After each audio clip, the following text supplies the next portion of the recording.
बताओ कैसे चल रही तब तैयारी? अब तो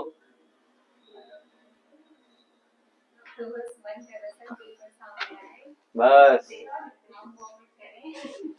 नहीं नहीं है, ऐसा भी नहीं है। सब बढ़िया होगा, सकारात्मक रहो बस। वोट पड़ लिया यार सभी ने, है ना? सकारात्मक रहना बहुत जरूरी है। चलो तब, कितने आने चाहिए आज के पेपर में?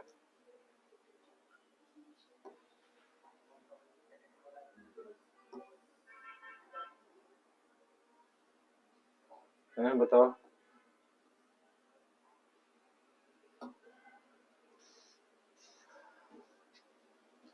चलो देखते हैं। चलो पहला क्वेश्चन हमारे पास था, चिराग सेन निम्न में से किस खेल से संबंधित है? किस खेल से संबंधित है? तो बैडमिंटन। ठीक है, ऑप्शन हो जाएगा हमारे पास कौन सा? बैडमिंटन। बैडमिंटन की अगर बात करते हैं, चलो चिराग सेन, ठीक है, हमने कहा कि यही चिराग सेन सबसे ज्यादा यंग, उत्तराखंड के हिसाब से देखें तो सबसे यंग भी हो जाते हैं हमारे पास। क्रिकेट में बताओ जरा दो चार नाम, जरा फेमस फेमस कौन कौन से नाम हो जाते हैं? सबसे पहला एक नाम तो हमारे पास कौन सा आता है? तारा रावत का सबसे पहला नाम आता है। तारा रावत के बाद कौन सा आएगा? लिखने हैं क्या इनके नाम? ठीक है, जैसे तारा रावत आ जाती है, उसके बाद हमारे पास कौन सा आ जाएगा क्रिकेट में? जैसे ये मानसी भी आ जाती है क्रिकेट में भी, हाँ ध्यान रखना। जैसे हमारे पास कौन सा आ जाते हैं? ऋषभ पंत आ जाएगा, उन्मुख चंद आ जाएगा। ठीक है, ये सब भी क्या है? मानसी, तारा रावत, ये सब किसमें? क्रिकेट की दुनिया से संबंधित है। ठीक है, जो उत्तराखंड से, यानी जिन जो उत्तराखंड के हैं, मूल उनका उत्तराखंड का है। फुटबॉल की अगर बात करते हैं तो हमारे पास कौन सा आ जाएगा? फुटबॉल से दो नाम हमारे पास आते हैं, बताओ बताओ बताओ फटाफट। एक पहला नाम हमारे पास आता है कौन सा? राम बहादुर छेत्री, पहला नाम हमारे पास है। क्या बोलते हैं इसको? China wall, the China wall के नाम से इन्हें ज्यादा है। राम बहादुर छेत्री हमारे पास हो जाएगा। दूसरे की अगर बात करते हैं तो कौन सा? त्रिलोक सिंह बसेड़ा। ठीक है, चाइना वॉल, जैसे राम बहादुर छेत्री हमारे पास चाइना वॉल हो जाएगा। त्रिलोक सिंह बसेड़ा क्या हो जाएगा हमारे पास? Iron iron wall of India. ठीक है, इसलिए नाम से जाना जाता है। फुटबॉल में हमारे पास और कौन सा हो जाएगा? तो जैसे हमारे पास और कौन सा है? रक्षा पवार हो जाती है। ठीक है, एक भाकुनी करके भी है, अच्छा भाकुनी तो इधर आई हॉकी में। ठीक है, तो फुटबॉल हो जाएगा हमारे पास। हॉकी की अगर बात करते हैं तो हॉकी में हमारे पास कौन सी हो जाती है? हॉकी के नाम बताओ जरा, फेमस फेमस। ठीक है, वंदना कटारिया हमारे पास हो जाती है। एक स्टेडियम भी है हरिद्वार में इसी के नाम पर। ठीक है, इसी को हैट्रिक गर्ल के नाम से भी जाना जाता है। ठीक है, फिर हमारे पास कौन सा? हरदयाल। ठीक है, हमारे पास कौन सा हो जाएगा? हरदयाल भी हो जाता है हमारे पास। अगर हम देखें तो भाकुनी। ठीक है, क्या नाम है? हरीश, हरीश भाकुनी भी हो जाता है हमारे पास। ठीक है, तो ऐसे कई सारे नाम जो है हमें हॉकी से भी यहाँ पर संबंधित हो जाते हैं। ठीक है, चलो क्वेश्चन नंबर 2 की अगर बात करते हैं तो ऑप्शन बी हो जाएगा हमारे पास। कौन सा आंसर हो जाता है? जौनपुर। ठीक है, कहाँ पर लगता है? मोड़ मेला। ठीक है, अगलाड़ नदी पर। ठीक है, अगलाड़ नदी पर जो है जौनपुर में। ठीक है, जौनपुर ध्यान रखना कि जौनपुर कौन सा वाला क्षेत्र आता है? उत्तरकाशी वाला नहीं, कौन सा वाला? टिहरी वाला क्षेत्र आ जाता है। क्योंकि वो जगह तो देखेंगे तो बीच में पड़ती है वो जगह, उत्तरकाशी और उसमें। ठीक है, तो टिहरी के जौनपुर। ठीक है, एक और जौनपुर की अगर बात करते हैं तो जो यहीं पर ही लगता है तो नाग टिब्बा मेला। ठीक है, अगर कभी आया तो यहाँ पर नाग टिब्बा मेला भी इसी जौनपुर वाले क्षेत्र में लगता है। उत्तरकाशी की अगर बात करते हैं तो कौन कौन सा मेला लगता है हमारे पास? ठीक है, तो हमारे पास कौन सा? कंडक मेला यहीं लगता है, माघ मेला यहीं लगता है, सेलकू मेला यहीं लगता है उत्तरकाशी में। ठीक है, चमोली की अगर बात करते हैं तो चमोली में बहुत सारे मेले लगते हैं, लेकिन एक सबसे फेमस है जो हमारे पास, हलियाड़ी पूड़ा मेला जो है चमोली में लगता है। ठीक है, तो ये हमारे पास हो जाएगा कहाँ पर? चमोली में। ठीक है, टिहरी राज्य प्रजामंडल की स्थापना किसने की थी? तो ये तो बेसिक बेसिक से प्रश्न है आपके पास। ठीक है, अब सॉल्यूशन तो उनका होता है कि जो समझ में ना आए, ठीक है, कि भाई ये डाउट है ना? टिहरी राज्य प्रजामंडल की स्थापना किसने की थी? ठीक है, तो सिरदेव सिंह। हालांकि इसमें बहुत सारे लोग थे बेटा, ठीक है, एक ही नहीं था। ठीक है, तो 23 जनवरी आ जाता है हमारे पास। 23 जनवरी 1939 को देहरादून में इसकी स्थापना कर दी गई थी। फिर हमने कहा कि सिरदेव सिंह, बहुत सारे लोग इसमें थे। ठीक है, फिर हमने कहा कि जैसे वीरचंद सिंह गढ़वाली, इनके बारे में भी हमारे पास चर्चा हो रही थी। बताओ जरा इनके बारे में, ये तो कई बार कर दिया हमने। अब तो ठीक है। सबसे पहले अगर हम बात करते हैं, हाँ बोलते रहो, ठीक है, 2/18 हमारे पास गढ़वाल से है। हाँ, पेशावर कांड में थे, ठीक है, हाँ बहुत बढ़िया। पेशावर कांड कब हुआ था हमारे पास, कब हुआ था, तो 23 अप्रैल 1930 को जो है पेशावर कांड हो जाता है। कर्नल रिकेट के आदेश, रिकेट, कर्नल रिकेट का आदेश मानने से मना कर दिया था। प्रस्तावन जो था हमारे पास, ठीक है, ठीक है, हाँ, जब इन पर केस हुआ तो केस होने में हमने एक चीज भी पढ़ी थी कि भाई इन पर केस कर दिया गया, जेल सजा इनको हुई, और इनकी जो पैरवी है वो किसने की थी, मुकंदी लाल के द्वारा जो है इनकी पैरवी यहाँ पर, यानी केस की पैरवी इनको कर दी गई थी। जब ये वीरचंद सिंह गढ़वाली आए तो हमने यहीं पर मतलब यहीं पर हमने कहा कि एक व्यक्ति और थे, जब पेशावर कांड की घटना हुई, प्रश्न भी बना हुआ है, मोतीलाल नेहरू ने क्या कहा था, गढ़वाल दिवस मनाने की भी क्या की थी, यहाँ पर घोषणा कर दी गई थी, ठीक है। फिर हमने अगर देखें बद्रीदत्त पांडे के बारे में बताओ जरा, चलो बद्रीदत्त पांडे के बारे में। हाँ, कुमाऊं केसरी, ठीक है। हमने कहा नर केसरी, इनको एक एक उपाधि ना भक्त दर्शन ने भी दी है, ध्यान रखना, भक्त दर्शन ने भी इनको क्या कहा, कुमाऊं का नर केसरी भी कहा है, ध्यान रखना, ठीक है, बद्रीदत्त पांडे को। फिर हमने कहा कि भाई यही जो कौन सा कुली बिगार वाले में, ठीक है, बद्रीदत्त पांडे, फिर इनको पकड़ लिया गया था बाद में, ठीक है। यहीं पर फिर उन्होंने कुमाऊं का इतिहास भी लिखी, ठीक है। इंद्रमणि बडोनी की अगर बात करते हैं तो इंद्रमणि बडोनी को क्या कहा गया है, क्या कहते हैं इंद्रमणि बडोनी, ठीक है, हाँ, सबसे पहली बात तो क्या हो जाएगी, उत्तराखंड के गांधी के रूप में इनको जाना जाता है, इंद्रमणि बडोनी को, ठीक है। और क्या है, और क्या कह सकते हैं, जन्म हुआ था इनको 24 दिसंबर को, जो मेन मेन चीजें हैं बस उनको याद रखना है, 24 दिसंबर को। फिर कौन सा दिवस मनाया जाता है, हाँ, लोक संस्कृति दिवस, इन्हीं के जन्म दिवस के अवसर पर लोक संस्कृति दिवस भी मनाया जाता है, ठीक हो गया। चलो, फिर इन्होंने 1994 में, अगर हम इनको राजनीति से जोड़ दें अगर, तो 1994 में इन्होंने राज्य की, पृथक राज्य की मांग के लिए क्या किए थे, आंदोलन भी किया था, कब, 1994 में। तो ये हमारे पास इंद्रमणि बडोनी यहाँ पर आंसर हो जाएगा इसका, ठीक है। चलो, चौथे की अगर बात करते हैं तो खुरबड़ा जो युद्ध हुआ था वो कहां पर हुआ था हमारे पास, 1804 ईस्वी में, ठीक है। तो 14 मई 1804 को खुरबड़ा के मैदान में क्या हुआ था, ठीक है, एक युद्ध हुआ, किस किस के बीच में हुआ था युद्ध, अगर हम बात करेंगे किस किस के बीच में हुआ, हमारे पास कौन सा होते हैं, गोरखे, गोरखे भी बहुत सारे हैं इसमें, ठीक है। गोरखों के साथ हमारे पास कौन सा आता है, कौन था, पवार से प्रद्युमन शाह, ठीक है, गोरखे और प्रद्युमन शाह, ठीक है, लड़ते हुए जब आए तो यहाँ पर वही इसी देहरादून में खुरबड़ा जो मोहल्ला था, यहीं पर 14 मई 1804 को इन्होंने क्या किया, युद्ध हुआ, प्रद्युमन शाह वीर गति को प्राप्त हो गए, ठीक है। फिर हालांकि जो गोरखे थे उन्हीं गोरखों ने क्या किया था, प्रद्युमन शाह की भाई वीर गति जो हुए तो उन्होंने अंतिम संस्कार भी किया था, ठीक है, ये चीज भी थोड़ा यहाँ पर हो जाती है। चलो, फिर हमारे पास अगला आता है, ठीक है, कौन सा, पर्वतीय, अगला अगर हम देखें तो कौन सा, 1946 में पर्वतीय क्षेत्र के लिए अलग प्रशासनिक भाग बनाने की मांग हमारे पास कौन सा हो जाएगा आंसर, तो आंसर हमारे पास फिर से कौन सा हो जाएगा, बद्रीदत्त पांडे। बद्रीदत्त पांडे में अभी हमने पढ़ा कि भाई इन्होंने जो है पर्वतीय क्षेत्र के लिए क्या की थी, यहाँ पर मांग भी की थी, इन्होंने यहाँ पर धरना प्रदर्शन भी किया था। सिरदेव सुमन की बात करते हैं हम लोग, ठीक है। तो भाई जब जब इन्होंने ये प्रजामंडल की जब स्थापना हुई थी तो क्या कर दे कि प्रजामंडल के लिए, ठीक है, राज्य में जो क्या है प्रशासन व्यवस्था को सुदृढ़ करने के लिए, ये सारी चीजों को करने के लिए ये बनाया गया था। फिर इनको पकड़कर कहाँ डाल दिया गया, जेल में डाल दिया गया, ठीक है। फिर अनशन से उनकी क्या हो गई, मृत्यु हो गई। पीसी जोशी की बात करते हैं तो कुमाऊं राष्ट्रीय मोर्चा, ठीक है, हमारे पास कुमाऊं राष्ट्रीय जो मोर्चा है ये बनाया था कब, 1970 में, ठीक है। तो वो कौन सा हो जाएगा, पीसी जोशी। कुमाऊं केसरी किसे कहते हैं, कुमाऊं केसरी, ठीक है, छठवें का आंसर कौन सा हो जाएगा, बद्रीदत्त पांडे, अभी पढ़ चुके हैं हम आगे। फिर हमने कहा कि भाई जैसे हेमंती नंदन बहुगुणा, कौन था हेमंती नंदन ने क्या क्या किया था बताओ जरा, हेमंती नंदन बहुगुणा ने क्या क्या किया, ठीक है। चलो, इसमें लिख लेना एक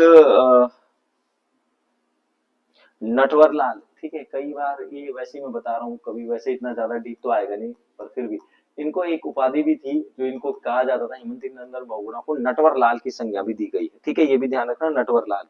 फिर इनकी एक आत्मकथा हो जाती, इंडियन नाइज होम, इनकी एक इंडियन नाइज होम इनकी आत्मकथा है, ठीक है, Indian noise home, Indian noise home जो है इनकी क्या हो जाती है, आत्मकथा भी हो जाती है, किसकी, हेमंती नंदन बहुगुणा। और हमारे जो विश्वविद्यालय है उसका नाम ही क्या है हमारे पास, इन्हीं के नाम पर हमारे विश्वविद्यालय का नाम भी जो है यहाँ पर रखा गया, ठीक है। फिर उमेश डोभाल की अगर बात करते हैं तो कौन सा हो जाएगा हमारे पास, ऑप्शन सी हो जाएगा, प्रख्यात जो है पत्रकार है हमारे यहाँ के, उत्तराखंड के प्रमुख पत्रकार रहे हैं, पानी राखो आंदोलन बताओ जरा। ठीक है, पानी राखो आंदोलन हमारे पास कहां पर हो जाता है? ठीक है, उपेरा खाल पौड़ी में हो जाता है। ठीक है, फिर हमारे पास कई सारे ऐसे आंदोलन हुए, बताओ जरा दो चार आंदोलनों के नाम बताना तुमने, बताओ जरा। ठीक है, अच्छा ये जो उपेरा खाल हुआ पौड़ी में, जो पानी राखो किसके नेतृत्व में हुआ था? हाँ, जयनंद तो कौन सा था? सच्चिदानंद भारती। ठीक है, 1989 में सच्चिदानंद भारती में हुआ था। अच्छा, चमोली की अगर बात करते हैं, चमोली में कौन कौन सा हो जाएगा बताओ? चमोली के दो बताओ कौन कौन से हो जाएंगे? हाँ, फटाफट बताओ। एक तो हमने कहा था कौन सा? छीनो झपटो, याद है छीनो झपटो? 1998 में छीनो झपटो आंदोलन किया गया था, किसके उसमें?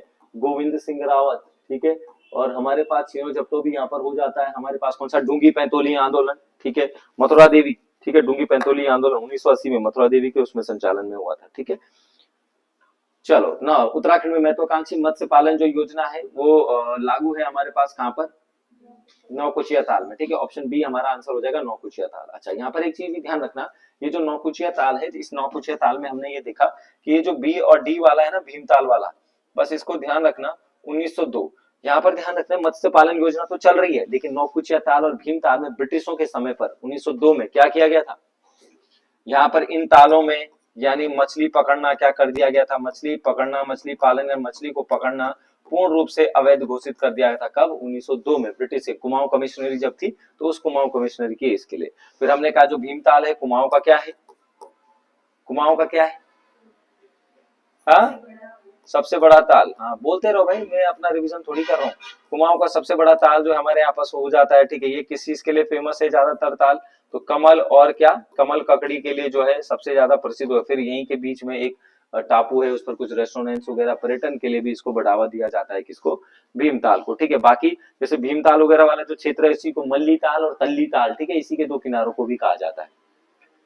चलो, फिर हमने कहा अगले, अगर क्वेश्चन नंबर 10 की बात करें, तो ऑस्ट्रेलियाई कंपनी पेंटॉक लिमिटेड ने उत्तराखंड के किस स्थान पर इंफॉर्मेशन टेक्नोलॉजी जो आईटी पार्क बनाने की घोषणा की है? तो कहां पर की है हमारे पास? ठीक है, देहरादून जो है उसका आंसर हो जाएगा। उत्तराखंड की किस जनजाति में मौसमी प्रवास पाया जाता है? अभी तो बेसिक बेसिक से प्रश्न है यार, किसमें किया जाता है मौसमी प्रवास? भोटिया जनजाति में कर दिया जाता है। भोटिया जनजाति जब अपना ऋतु प्रवास करती है, तो अगर हम देखें ग्रीष्म ऋतु में क्या कहते हैं, और शीत ऋतु में, इनके आवास को ग्रीष्म ऋतु में क्या कहते हैं? क्या कहते हैं? मैथ। शीत ऋतु में क्या कहा जाता है? मुनसा। ठीक है, लेकिन अगर कभी आया मुंडा, तो मुंडा क्या हो जाती है? राज्यों की भाषा हो जाती है मुंडा। लेकिन अगर शीतकालीन आएगा तो कौन सा हो जाता है? मुनसा। ठीक है, और ग्रीष्मकालीन की बात आती है तो मैथ उनको कहते हैं। भोटिया जनजाति है, वृहत हिमालय में सबसे ज्यादा इसको कहां पाया जाता है? तो वृहत हिमालय में ही ये सर्वाधिक पाए जाने वाली जो जनजाति है वो भोटिया ही हो जाती है। जौनसारी, थारू में तो बहुत चीजें हैं फिर डिस्कस करने के लिए। बस हम थारू में ये कह सकते हैं कि उत्तराखंड की इन 5 जनजातियों में सर्वाधिक मात्रा में कौन है? थारू, और दूसरे नंबर पर कौन आ जाती है फिर? जौनसारी। ठीक है, उत्तराखंड राज्य के वर्तमान मुख्य न्यायाधीश है, तो हमारे पास कौन सा हो जाएगा? बी, मनोज कुमार गुप्ता जो है उत्तराखंड के वर्तमान मुख्य न्यायाधीश यहाँ पर हो जाते हैं। न्यायाधीशों की चर्चा करेंगे अगर, तो हमने कहा कि न्यायाधीशों उत्तराखंड वाले जो है, तो भाई की तो किसी के उससे जाती है, राष्ट्रपति की नियुक्ति करी जाती है। सबसे पहले उत्तराखंड का जो उच्च न्यायालय है, ठीक है, अगर हमने कहा कौन से आर्टिकल 214 में है, राष्ट्रपति की, मतलब राष्ट्रपति करता है, लेकिन किसकी सिफारिश पर? एक तो क्या करेगा? सीजीआई, और संबंधित राज्य के राज्यपाल की इनकी सलाह पर यह राष्ट्रपति क्या करता है? इनकी नियुक्ति कर देता है। ठीक है, तो उत्तराखंड के मुख्य न्यायाधीश। हाँ, ठीक है, फिर हमने कहा मनोज कुमार गुप्ता हो जाए। कौन से नंबर का है मनोज कुमार गुप्ता? मनोज कुमार गुप्ता कौन से नंबर का है? 15वें नंबर का है मनोज कुमार गुप्ता। ठीक है, ये भी ध्यान रखना। अच्छा, मुख्य न्यायाधीश की अगर बात करते हैं, तो अगर हम देखें पहली महिला अगर देखें तो कौन सी हो जाती है? ऋतु बहेरी हो जाती है बेटा। पहली महिला मुख्य न्यायाधीश उत्तराखंड की ऋतु बहेरी हो जाएगी। फिर हमने कहा कि पहला न्यायाधीश कौन था? पहला मुख्य न्यायाधीश, ठीक है, कौन था? अशोक देसाई। ठीक है, ये पहले चीफ जस्टिस हो जाएंगे, और इस समय मनोज कुमार गुप्ता 15वें नंबर के हो जाते हैं। गढ़वाल भ्रातृ मंडल की स्थापना 1907 में किसने की थी? तो मथुरा प्रसाद नैथानी ने कर दी थी। कहां पर? हाँ, नहीं, लखनऊ। ठीक है, लखनऊ में। ठीक है, तो इन्होंने क्या किया? कोटद्वार में उसका पहला सम्मेलन हुआ था बेटा। ठीक है, तो 1907 में मथुरा प्रसाद नैथानी ने गढ़वाल भ्रातृमंडल की स्थापना कर दी थी लखनऊ में, और इसका जो पहला सम्मेलन होता है 1908 में, इसका पहला जो सम्मेलन होगा वो कोटद्वार में इसका पहला सम्मेलन होता है। और पहला सम्मेलन में हमारे पास कौन सा आ जाएगा? कुलानंद बरतवाल। ठीक है, हमारे पास कौन सा हो जाएगा? कुलानंद बरतवाल जो है इसका पहला जो अध्यक्षता जो की थी वो इन्होंने ही की थी। ठीक है, बीडी चंदोला, विश्व शरद चंदोला हमने कहा था, इन्हीं को उत्तराखंड में क्या कहा जाता है, पत्रकारिता का अग्रदूत। ठीक है, पत्रकारिता का पितामह, भीष्म पितामह, ठीक है, या अग्रदूत भी कहा जाता है बीडी चंदोला को। ठीक है, चलो फिर क्वेश्चन नंबर 14 की अगर बात करते हैं तो हमारे पास आ जाएगा कुमाऊं को, ठीक है, अगरिया जनजाति का मुख्य व्यवसाय, साथ पहले भी आ रखा है, क्या करते थे, खदानों से। ठीक है, तो अगरिया जो जनजाति है क्या करती थी, खदानों से लोहा तांबा जो है निकालकर उनको बेचने का काम करती थी। तो कौन सी, अगरिया जनजाति हो जाएगी। ठीक है, बाकी तो ये बेसिक बेसिक से बस। ठीक है, चलो आज के पेपर में इतना कुछ है ही नहीं डिस्कस कराने के, बोल क्या बताना, सिंपल सिंपल से प्रश्न, गलत नहीं होने चाहिए, बेसिक क्वेश्चन आज। ठीक है, फिर हमने कहा जागर गीतों के प्रस्तुता को क्या कहा जाता है, जागर गीतों को जो प्रस्तुत करता है उसे क्या बोलते हैं, जगरिया। ठीक है, उसे क्या बोलते हैं, जगरिया। अच्छा, हमने कहा था दो चीजें के लिए, ये जैसे डंगरिया है, तो डंगरिया किसे बोलते हैं, जिस पर क्या होता है, देवता अवतरित होते हैं। ठीक है, अवतरित। ठीक है, हमने कहा जिन पर देवता अवतरित होते हैं उसको डंगरिया कहा जाता है। हमने कहा इस डंगर, कहीं पर डंगरिया कहते हैं, अगर हम कहीं गढ़वाल क्षेत्र में इसको पसुआ कहा जाता है, अगर जौनसार के क्षेत्र में जाएंगे तो क्या करें, माली, पसुआ, डंगरिया। ठीक है, इनके नामों से इसको जाना जाता है। जगरिया हुआ है जो जागर को गीतों को प्रस्तुत करता है। जागर गीतें कई प्रकार के होते हैं, भूत प्रेत को बुलाने के जागर होते हैं, देवताओं को प्रसन्न करने के जागर होते हैं। ठीक है, फिर अगर हम देखें बाकिया, बाकिया किसे बोलते हैं, इसे बाकिया होता है वैसे वो। ठीक है, बाकिया किसे बोलते हैं, यानी उस बाकिया पे भी अगर हम देखें तो एक तरीके का, अब कहीं पर अलग अलग जगहों पर अलग अलग, क्योंकि भाई हमारे यहाँ बहुत विविधताएं हैं शब्दों में, तो बाकिया कहीं क्या होता है कि जो किसी पर देवता अवतरित होता है तो किसी के बारे में बताता है। कुछ लोग ऐसे होते हैं कि वो देवता तो नहीं आता लेकिन वो भाई चावल देखकर भी बोलते हैं। तो अलग अलग जगहों पर अलग अलग मान्यता है। पर हाँ, अभी हम अगर अपने उससे लेकर चले तो हम कह सकते हैं कि उस पर भी एक तरीके का देवता ही अवतरित होता है और वो फिर क्या करता है, लोगों की समस्याओं का समाधान करता है। इस प्रकार ऐसी मान्यताएं यहाँ पर है। चलो 16, संगोली की संधि कब हुई थी, हाँ 1815 में। ठीक है, तो जब संगोली की संधि हुई तो आपको पता है यहाँ से संगोली की संधि पर कौन था, लॉर्ड हेस्टिंग्स जो है इस समय क्या है, वायसराय है। ठीक है, तो इसी के समय पर हुआ, आंग्ल नेपाल युद्ध भी इसी के समय हुए, संगोली की संधि इसी पर होती है। ठीक है, और भाई जब ये संधि हुई तो इस संधि पर अंग्रेजों की तरफ से किसने साइन किए थे, तो हमारे पास कौन सा, ब्रेड शॉ। ठीक है, यहाँ पर कौन था, ब्रेड शॉ भी था। फिर एक व्यक्ति और भी हमें मिलता है जिसका नाम भी आता है कि कौन था, गजराज मिश्र। ठीक है, वहां से गजराज मिश्र था, यहाँ से ब्रेड शॉ था। फिर ये संधि पर ये मतलब सिग्नेचर होते हैं। फिर हमने कहा कि अंग्रेजों ने इसको मानने से मना कर दिया और पूर्ण रूप से अगर आधिकारिक तौर पर देखें तो पूर्ण रूप से हमारे पास कब मानी जाती है, 4 मार्च 1816 को पूर्ण रूप से ये संगोली की संधि को मान लेते हैं। चमोली के रैणी गांव के नेतृत्व में वन कटाई के विरोध में आंदोलन चलाया था, किसने चलाया था, ठीक है, तो गौरा देवी। ठीक है, हमारे पास अगर देखें तो कौन सा आंदोलन हमारे पास आ जाता है, चिपको मूवमेंट। ठीक है, कौन सा आ जाता है, चिपको आंदोलन जो है यहाँ पर हो जाएगा गौरा देवी के नेतृत्व में। ठीक है, फिर गौरा देवी के नेतृत्व में हुआ तो सुंदरलाल बहुगुणा और चंडी प्रसाद भट्ट में दो व्यक्ति थे, क्योंकि इन दोनों ने ही क्या किया था, ठीक है, इस चिपको आंदोलन को क्या करना, विश्व स्तर पर, ठीक है, विश्व स्तर पर जो है फैलाने का काम किसने किया था, सुंदरलाल बहुगुणा और चंडी प्रसाद भट्ट ने किया था। फिर चंडी प्रसाद भट्ट को क्या किया था, इसके लिए रेमन मैगसेसे प्राइज भी मिला हुआ है। फिर गौरा देवी के लिए हमने कहा कि भाई इनके लिए क्या 1986 में क्या मिला है, विश्व जो हमारे पास क्या वृक्ष मित्र पुरस्कार भी इसे दिया गया है। फिर एक व्यक्ति और आता है कल्याण सिंह रावत, किस आंदोलन से संबंधित है बेटा, मैती आंदोलन से, कहां से हुआ था, ग्वालदम, चमोली के ग्वालदम से इसको शुरू कर दिया गया था। फिर इसी के लिए इन्होंने 1972 में क्या बनाया था, हिमालयन, हाँ 74, हाँ सॉरी 72, 74 में क्या बनाया था, दूधातोली। ठीक है, नहीं दूधातोली तो हिमालय वन्य जीव संस्थान। ठीक है, दूधातोली 1982 में शायद कौन हो जाता है वो, सच्चिदानंद भारती। ठीक है, हाँ, तो इस तरीके से गौरा देवी का भी यहाँ पर नाम आ जाता है भाई इस वाले में, इस वन आंदोलन में। बाकी वन आंदोलन हमने पढ़े, अभी चीनो जप्टो आंदोलन हुआ। ठीक है, हमारे पास और कौन सा, डूंगा पेंतोली आंदोलन है, चीनो जप्टो आंदोलन है। ठीक है, चिपको मूवमेंट आंदोलन है। अच्छा, इसी से एक किताब आएगी अगर गौरा देवी की, इसी पर आधारित जो है हमारे पास कौन सा आ जाती है, द चिपको मूवमेंट।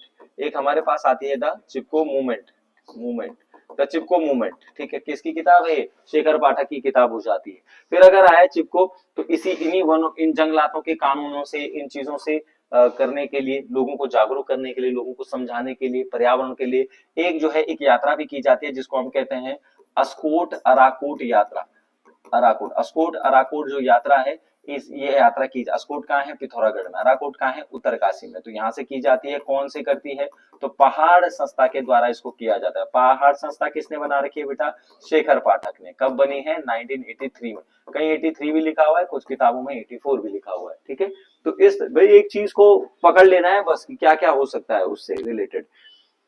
चलो बाकी तो अब इनमें समझाना ही क्या है, ठीक है। परमार वंश का संस्थापक कौन था, तो कनकपाल को माना जाता है। चांदपुरगढ़ में इसने क्या कर दी थी, परमार वंश की स्थापना कर दी थी, ठीक है। फिर किसको दिया, अगर हम देखें तो इसी का, इस परमार वंश का जो है सबसे ज्यादा जो प्रतापी शासक कहा जाता है वो कौन सा है, अजयपाल। इसी ने 52 गढ़ों को विजित किया। गढ़वाल शब्द भी जो है हमें यहीं से मिला। चांदपुरगढ़ से कहाँ लेकर आ गया था राजधानी, देवलगढ़, ठीक है, यहाँ लाया। राज राजेश्वरी का मंदिर इसने यहाँ पर बनाया। इनकी अजित देवी भी मानी जाती है परमाणु की। अजयपाल पहली बार चंद से जो लड़ाई होगा कीर्ति चंद के साथ इसी के समय पर, ठीक है। और क्या क्या किया अजयपाल ने, बताओ, प्रशासनिक, सरोला ब्राह्मण, और क्या है, ओडा, ओडा थली थे जो हमारे पास, जो ओडा प्रथा होती है ना, ठीक है, तो ये ओडा यहाँ पर आ जाती है। फिर इसी ओडा से आपको याद रखना है, शब्दों से भी याद रखना है, ओडा है, ओडा थली से हमारे पास किसका नाम हो जाता है, नरेंद्र नगर का, ठीक है। तो इस तरीके से भी याद रख सकते हो आप। पूर्वी धौली गंगा किसकी सहायक नदी है, पूर्वी धौली गंगा, तो हमारे पास कौन सा हो जाएगा, ऑप्शन बी हो जाएगा, काली नदी। शारदा नदी, जब ये काली नदी जो है इसी का नाम है बेटा, ये शारदा नदी, ये काली नदी जब किससे, टनकपुर, टनकपुर से जब क्या हो जाती है, बाहर हो जाती है, तो फिर क्या कहलाती है, शारदा नदी के नाम से भी इसको जाना जाता है, पूर्वी धौली गंगा। अच्छा, पूर्वी धौली गंगा की जरा सहायक नदियां कौन कौन सी हो जाती है, जिससे मिलकर ही बनती है पूर्वी धौली गंगा, दारमा, लस्तर और डारमा, लस्तर और दारमा दो नदियों के संगम से फिर यानी ये दो इसकी सहायक नदियां पूर्वी धौली गंगा। कहीं पर ये लिस्तर भी लिखा हुआ है, ठीक है, लिस्तर और दारमा इसकी सहायक नदियां हो जाती है पूर्वी धौली गंगा को, ठीक है। चलो इसी को एक प्रश्न कई बार ये भी बनता है कि जो काली नदी है इसे कहां पर शारदा कहा, क्योंकि टनकपुर से बाहर जाती है, शारदा नाम से आती है, कहां पर कहा गया है, तो स्कंद पुराण में, ठीक है। स्कंद पुराण में काली नदी को शारदा नदी के नाम से जो है यहाँ पर मतलब कहा गया है, ठीक है। चलो 20 की अगर बात करते हैं, उत्तराखंड राज्य के किस राष्ट्रीय पार्क को 2016 में प्रोजेक्ट टाइगर की परियोजना में रखा गया था, 2016 में, हाँ 2016 में, तो हमारे पास कौन सा हो जाएगा, राजाजी राष्ट्रीय उद्यान, ठीक है। 2016 में राजाजी राष्ट्रीय उद्यान है, ठीक, गोपालचारी के नाम पर इसको रखा गया है, ठीक है। इसको तीन उससे बनाया गया था, कौन कौन थे उसमें, चीला, राजाजी और मोतीचूर, ठीक है। इन तीनों का संयोजन करके जो है राजाजी राष्ट्रीय पार्क बनाया गया और 2016 में उसको प्रोजेक्ट टाइगर से जोड़ दिया गया। प्रोजेक्ट टाइगर जो हमारे पास है 1973 का हो जाता है। पहली बार किसको जोड़ा गया था, पहला कहां से शुरू किया गया था, कॉर्बेट राष्ट्रीय पार्क से इसको शुरू कर दिया गया था, ठीक है। इंदिरा गांधी ने किया था, ठीक है। इसका जो है वो किसने नेतृत्व किया था, तो कैलाश सांकला ने, उस समय एक व्यक्ति थे कैलाश सांकला, ठीक है, राजस्थान के थे, इसीलिए इनको क्या बोला जाता है, टाइगर मैन ऑफ इंडिया के नाम से जाना जाता है। अगर कभी आया टाइगर मैन तो हो गया, अगर कभी आया कि भारत का किस स्टेट को टाइगर स्टेट के नाम से जानते हैं, ठीक है, तो हमारे पास कौन सा हो जाएगा, ठीक है, तो फिर वो मध्य प्रदेश भी हो जाता है, ठीक है।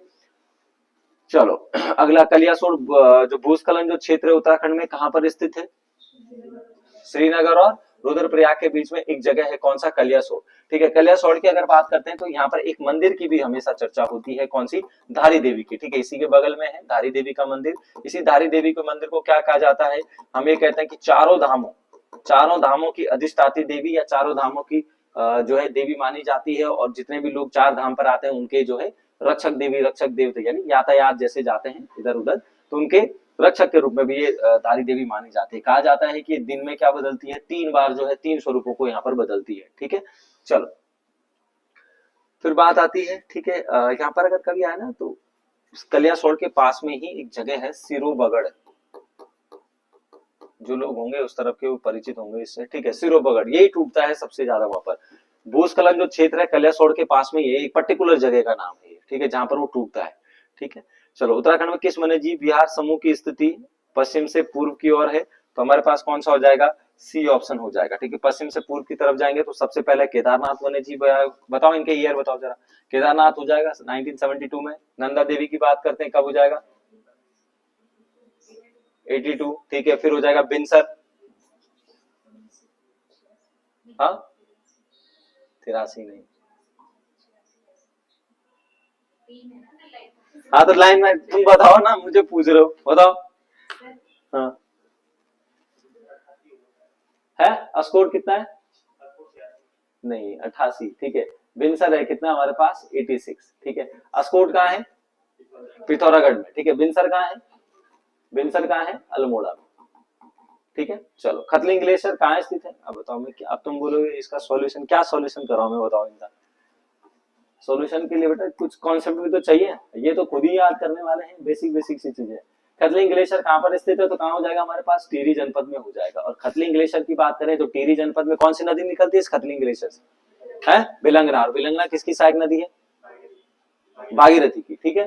फिर हमने कहा कि जब ये भागीरथी में मिलती है, फिर आगे धर्मगंगा, बाल गंगा, मेदे गंगा, दूध गंगा, धर्म गंगा, ये सब किसकी सहायक नदियां? बिलंगना की। फिर आगे जाकर ये मिलती है, जैसे बाल गंगा और धर्म गंगा बूढ़ा केदार में मिलती है। फिर आगे जाकर बिलंगना किससे मिलती है हमारे पास? गणेश प्रयाग में तो डूब गया, ठीक है। बिलंगना वहां मिलती है। फिर हमने कहा हाँ भागीरथी से। फिर जैसे हम आगे बढ़ेंगे तो ग्लेशियरों की बात करते हैं, तो सबसे बड़ा ग्लेशियर कौन सा है? सबसे बड़ा कौन सा है? गंगोत्री। दूसरा कौन सा है? पिंडारी। और कुमाऊं रूप, अगर कुमाऊं में आएगा कि शुद्ध रूप से कुमाऊं में कौन सा है? तो मिलम हो जाएगा, ठीक है। चलो लाल बहादुर शास्त्री अकादमी कहाँ स्थित है? कहाँ पर स्थित है? मसूरी में। कब हुई थी स्थापना? 1959 में, ठीक है। मसूरी में है, ठीक है। जितनी भी हमारे प्रशासनिक जो है देश के जो आईएएस वगैरह होते हैं, ठीक है, आईपीएस जो प्रशासनिक है वो देश का यहाँ पर होती है। और हमारे पास आर एस तोलिया 1988 है कि शायद, है ना, आर एस तोलिया हमारे यहाँ जो है प्रशासनिक, यानी उत्तराखंड का, उत्तराखंड के जो हमारे सिविल सेवक होते हैं उत्तराखंड के, जैसे एसडीएम वगैरह जो अपर ऑफिसर से जाते हैं, उनकी ट्रेनिंग कहाँ होती है? इसी आर एस तोलिया में होती है। कहाँ पर? नैनीताल में, ठीक है। और देश की बात आएगी, देश के लिए हमारे पास कौन सा है? मसूरी हो जाता है, ठीक है। उत्तराखंड लोक सेवा आयोग के प्रथम अध्यक्ष हमारे पास कौन से हो जाते हैं? कौन से हो जाएंगे? एलपी नवानी, ठीक है। लोक सेवा आयोग की अगर बात करते हैं तो हमारे पास कब बना? मार्च 2001 में हमने लोक सेवा आयोग यहाँ पर बनाया। बनाया क्या? भारतीय संविधान के अकॉर्डिंग हमने उसको किया, ठीक है। संविधान में कहाँ पर है? तो 315 से 323 में संघ लोक सेवा आयोग, राज्य लोक सेवा आयोग की चर्चा है। फिर वहां पर हालांकि संसद जो है इसको बना सकती है आर्टिकल 315 के 2 में, कौन सा? संयुक्त लोक सेवा आयोग, और वो संवैधानिक नहीं है, ठीक है। चलो जिनमें से उत्तराखंड की महिला राज्यपाल कौन है? कौन से हमारे पास? श्रीमती मार्गरेट अल्वा जो है उत्तराखंड की महिला राज्यपाल हो जाती हैं। फिर हमारे पास इस समय कौन है? अरे इस समय कौन है? लेफ्टिनेंट गवर्नर गुरमीत सिंह, ठीक है। कौन से नंबर के हैं? 10वें तो नहीं होंगे, 9वें नंबर के होंगे शायद, है ना। चलो उत्तराखंड राज्य की सबसे बड़ी जल विद्युत परियोजना कौन सी है ना? कौन सी है? टिहरी परियोजना, ठीक है। शारदा परियोजना, पथरी परियोजना कहाँ है? हाँ बताओ बताओ बताओ फटाफट, तुमने बताना है, मेरा नहीं, मेरा काम नहीं। शारदा तो चंपावत में, शारदा नदी पर पूर्णागिरी मंदिर के पास में है, ठीक है। पथरी योजना देहरादून में है, टोंस नदी पर। खोदरी परियोजना कहाँ है? यमुना नदी पर, ये भी देहरादून में ही है। बाकी टिहरी परियोजना की अगर बात करते हैं, बताओ जरा एक दो फैक्ट्स बताओ टिहरी परियोजना से, फटाफट बताओ। हाँ हाँ 1900 शुरू 1972 से शुरू हो गया था बेटा, फिर उसके साथ समझौता हुआ। फिर इसी ने 1988 में क्या बनाया बेटा? विस्थापित के लिए टीएसडीसी, टीएसडीसी बना। फिर 1989 में इसको सौंप दिया, सारा काम विस्थापित करने का काम सौंप दिया। पहले चरण कब हुआ? 2000 जुलाई 2006 में क्या हुआ? पहले चरण की बिजली कितनी थी? वो 1000 वॉट, ठीक है। ये बिजली दे दी गई। फिर इस तरीके से चला। क्या नाम है इसका? इसका नाम क्या है? एक तो स्थानीय नाम है राम तीर्थ सागर, दूसरा नाम क्या है? सुमन। स्थानीय में अगर देखेंगे तो कौन सा है? सुमन सागर के नाम से इसको जाना जाता है टिहरी को। रॉयल्टी के रूप में कितनी बिजली मिलती है? तो 12% बिजली जो है रॉयल्टी के रूप में हमें मिल जाती है, ठीक है। चलो 20 उत्तराखंड में हरेला पर्व संबंधित है, हाँ पौधरोपण से, ठीक है। ऑप्शन ए हमारे पास हो जाएगा हरेला। हरेला पर्व की अगर बात करते हैं तो भाई ये किस समय पर होता है? कृषि पौधारोपण है। कई बार ऐसा भी आता है कृषि से संबंधित है, जिसमें 7 अनाजों का यूज किया जाता है और फिर इनको जो है कृषि के क्षेत्र में इनको काट के फिर रोपा जाता है, लोग लगाते हैं घर की दीवारों पर, उसको पूजा अर्चना की जाती है। तो हरेला पर्व से यहाँ पर समय, हरेला का मतलब ही क्या है? हरियाली। क्या है हमारे पास? हरियाली, ठीक है। उत्तराखंड का कौन सा एयरपोर्ट सर्वाधिक संचालन में है? तो हमारे पास कौन सा हो जाएगा? जौलीग्रांट। जौलीग्रांट हमारे पास कहां पर हो जाता है? देहरादून में। कहां पर हो जाएगा? देहरादून। गोचर की अगर बात करते हैं, गोचर कहाँ है? चमोली में, ठीक है। पंतनगर, पंतनगर है। फिर हमारे पास एक कहाँ हो जाती है? एक उत्तरकाशी में भी हो जाती है हमारे पास, कौन सा? चिन्याली सौड़ा। चिन्याली सौड़ का माँ गंगोत्री के नाम पर जो है उसको रखा गया चिन्याली सौड़। इसी इनमें से कभी आया कि किस पर एक्सरसाइज होती है, जैसे हमारे सेना या कब एक्सरसाइज तो किस पर हुई थी, वो चिन्यालीसौड़ में हुई थी। ठीक है, 2011 की जनगणना के अनुसार किस जिले की जनसंख्या सबसे कम है, किसकी सबसे कम है, रुद्रप्रयाग की। बताओ, अब बताओ सबसे ज्यादा कहाँ की है, हरिद्वार की। ठीक है, इन तीन के नाम बताओ, चलो दो तो बताई दो। सबसे कम कहाँ की है, रुद्रप्रयाग की। उसके बाद कौन सी है, चंपावत। उसके बाद कौन सा है, बागेश्वर। ठीक है, ज्यादा की बात आएगी तो सबसे ज्यादा हरिद्वार, देहरादून, उधम सिंह नगर और नैनीताल। ठीक है, ये हो जाएगी। फिर अगर हम देखें कि भाई बागेश्वर, जैसे हमने बागेश्वर में भी ध्यान रखना कि भाई सबसे ज्यादा बागेश्वर में क्या था हमारे पास, सबसे कम, हाँ, सबसे कम नगरीकृत जो है वो कौन सा हो जाता है, बागेश्वर। ठीक हो गया। चलो, उत्तराखंड पशुधन विकास बोर्ड का प्रशिक्षण केंद्र कहाँ है, कहाँ पर हो जाता है, ऋषिकेश। कालसी की अगर बात आएगी ना तो कई बार ये आया हुआ भी है। एक बार ठीक है, गॉट वैली मैंने लिखा था तुम्हें, पहली कालसी में, फिर कहाँ है, चक्रा था। दो जगह गॉट वैली भी है यहाँ पर बनाई गई। उत्तराखंड में बांज बुनास के पौधे हमारे पास किस में आते हैं, ठीक है, ऑप्शन सी आ जाता है हमारे पास, कौन सा, समशीतोष्ण वनों की क्या है, पहचान हो जाती है, बांज बुरांस। ठीक है, बांज और बुरांस। ऋषिकेश को किस नाम से जाना जाता है, ऋषिकेश को किस नाम से, तो विश्व के योग राजधानी के नाम से जाना जाता है। योग राजधानी की अगर बात करते हैं तो फिर इसमें 21 जून को योग दिवस मनाया जाता है। और इस बार ये हमारे लिए इंपॉर्टेंट इसलिए हो जाता है क्योंकि गैरसैंण से उत्तराखंड के मुख्यमंत्री धामी ने क्या किया था, धामी जी ने या गैरसैंण से 21 जून के दिन क्या की थी, योग नीति। ठीक है, योग नीति लाने का प्रयास किया जा रहा है। और योग कोई भी राज्य योग नीति लाने वाला जो है उत्तराखंड क्या है, पहला राज्य जो है हमारे पास हो जाएगा। ठीक है, चलो, गणतंत्र उत्तराखंड कौन से क्रम का है हमारे पास, तो 27वें क्रम का है। ठीक है, कब बना था हमारे पास, कब, 9 नवंबर 2000 को 27वें राज्य के रूप में जो है उत्तराखंड को यहाँ पर बना दिया गया। बाद में पहले इसका नाम उत्तरांचल था और उत्तरांचल होने के बाद जो है यानी 2006 में इसको कर दिया गया और 1 जनवरी 2007 से इसका नाम उत्तरांचल की जगह क्या कर दिया, उत्तराखंड कर दिया गया। ठीक है, उत्तराखंड की, अच्छा, कई बार ऐसा था कि जब विधानसभाएं बनी थी सबसे पहले तो कितने लोग थे, कितने थे उसमें, 22 लोग थे, 22 नहीं, टोटल 30 थे। 22 तो क्या थे, विधानसभा से थे। ठीक है, तो बाद में वो बने हमारे, पहले 31 थे, लेकिन एक की मृत्यु हो गई थी तो फिर कितना आया, 30, जिसमें से 22 किससे आ जाते हैं, फिर विधानसभा से। ठीक है, उत्तराखंड की विधायी और अदालती राजधानी कौन है, तो विधायी की अगर हम बात करते हैं तो कौन सी हो जाएगी, देहरादून। और अदालती की अगर बात करते हैं तो वैसे जनरली पूछा गया, अदालती बात आएगी नैनीताल है ना। ना, अदालती राजधानी शायद वो इस वजह से भी पिछले किसी पेपर में आया हुआ है, अदालती इसलिए क्योंकि वो कैसी है अमर। अब राजधानी तो वैसे देखा जाए तो विधायी राजधानी तो, और काम तो कहाँ होते हैं, गैरसैंण से भी तो होते हैं काम, जब वहां पर सत्र लगता है तो विधायी। पर हम ये कह रहे हैं कि विधायी मतलब विधि, मतलब कानून बनाने की जो प्रोसेस है वो कहाँ हो रही है, देहरादून में। और अगर हम अदालती की अगर बात करते हैं, जुडिशियली की बात करते हैं तो वो कहाँ पर हो जाता है हमारे पास, नैनीताल में, क्योंकि हाईकोर्ट हमारा कहाँ है, नैनीताल में ही है। इस प्रकार मतलब उत्तराखंड में विधायी अगर बनेगा, विधि बनाएगी तो देहरादून से बनेगी, और अदालत से संबंधित अगर कोई कानून बनेंगे तो सीधे कहां से बनेंगे, नैनीताल से, हाईकोर्ट से बनेंगे। ठीक है, हाईकोर्ट मतलब जो हमें देखेगा। चलो, विश्व का सर्वाधिक ऊंचाई पर स्थित,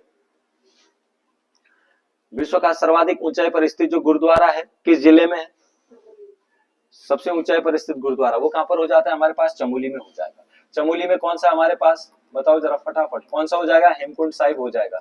हेमकुंड साहिब की खोज 1930 में हुई थी, किसने की थी, तो सोहन सिंह ने। हेमकुंड साहिब की खोज 1930 में सोहन सिंह के द्वारा कर दी गई थी। इसी हेमकुंड साहिब के पास में ही कौन सा है, लक्ष्मण मंदिर भी जो है यहीं पर है, कहा जाता है अपने अंतिम दिनों में लक्ष्मण ने यहाँ पर तपस्या की थी, तो लक्ष्मण मंदिर भी यहीं से बनाया गया है। इसी के बगल से एक नदी भी निकलती है हमारे पास, कौन सी, हेमगंगा। ठीक है, यहीं से ही कौन सी, हाँ, इसी को हेमगंगा भी बोलते हैं बेटा, उसी को बोलते हैं वो। ठीक है, तो लक्ष्मण गंगा भी जो है यहीं से ही निकलती है, इसी के पास में, जहां पर ये लक्ष्मण का भी मंदिर यहाँ पर हो जाता है। सतोपंथ क्या है, एक क्या पर है? वृक्ष बोला कि सतो, अच्छा, हिमानी हमारे पास सतोपंथ यानी एक ग्लेशियर हो जाता है, कहां पर स्थित है सतोपंथ ग्लेशियर, तो चमोली में स्थित है। इसी सतो, हाँ, अच्छा चलो ठीक है, पहले इसको देख लेते हैं, ये कहां पर स्थित है हमारे पास, तो चमोली हो जाएगा, है ना। चमोली में इसी सतोपंथ ग्लेशियर से कौन सी निकलती है, अलकनंदा भी जो है इसी से निकलती है। कहा जाता है कि ये त्रिकोणीय है, जहां पर ब्रह्मा विष्णु और महेश क्या है, तीनों जो है यहाँ पर अपनी प्रार्थनाएं वगैरह यहाँ पर करते हैं। उत्तराखंड में अधिकतम हस्तशिल्प इकाइयों का वाला जो जिला है वो कौन सा है,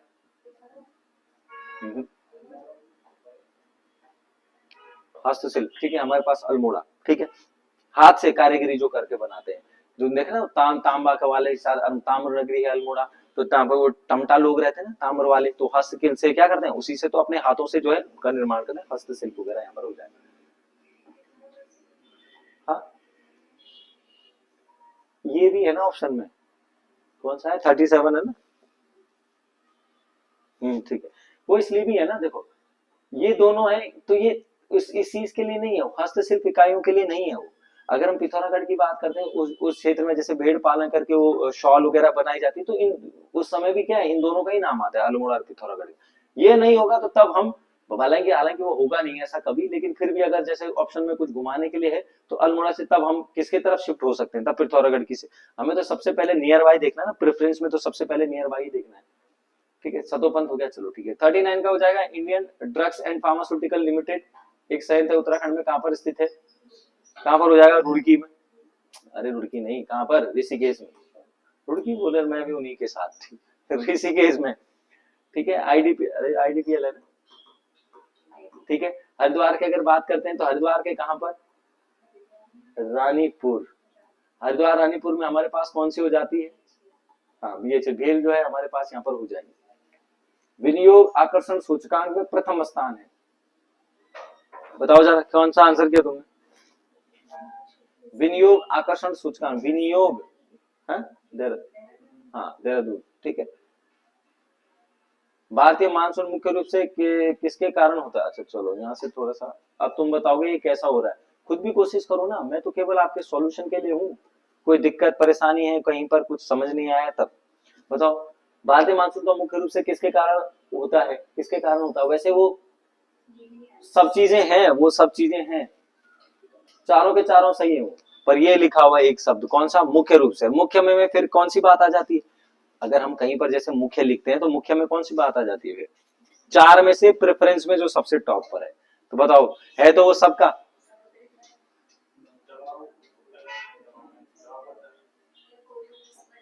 वो सब लगते हैं, वो ठीक बोल रहे हो, सब होता है, मैं गलत नहीं बोल रहा हूँ, ठीक है वो सही बोल रहे हो, पर एक चीज इसीलिए मैंने पहले वो अंडरलाइन कर दिया, चार में से मुख्य रूप, जैसे कोई पकड़े जाते हैं ना, बोले चार में से मुख्य कौन था वो गिरोह में जिसने शुरू किया ये काम है, दबाव नहीं किया, ये किया नहीं, अगर करते तो क्या करते बताओ, अगर होता कि चलो चार में से मार है?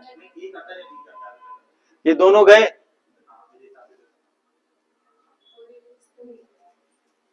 होता है हाँ, लेकिन हाँ इस वाले प्रश्न में नहीं है, अगर अगर ये मुख्य हटा दूंगा ना, भारतीय मानसून किसके कारण होता है, अगर मैं ये कर दूं तो चारों है वो, मतलब उस प्रभाव के कारण है वो चारों के चारों, ऐसा नहीं है ना, मुख्य रूप से तो ठीक है वो।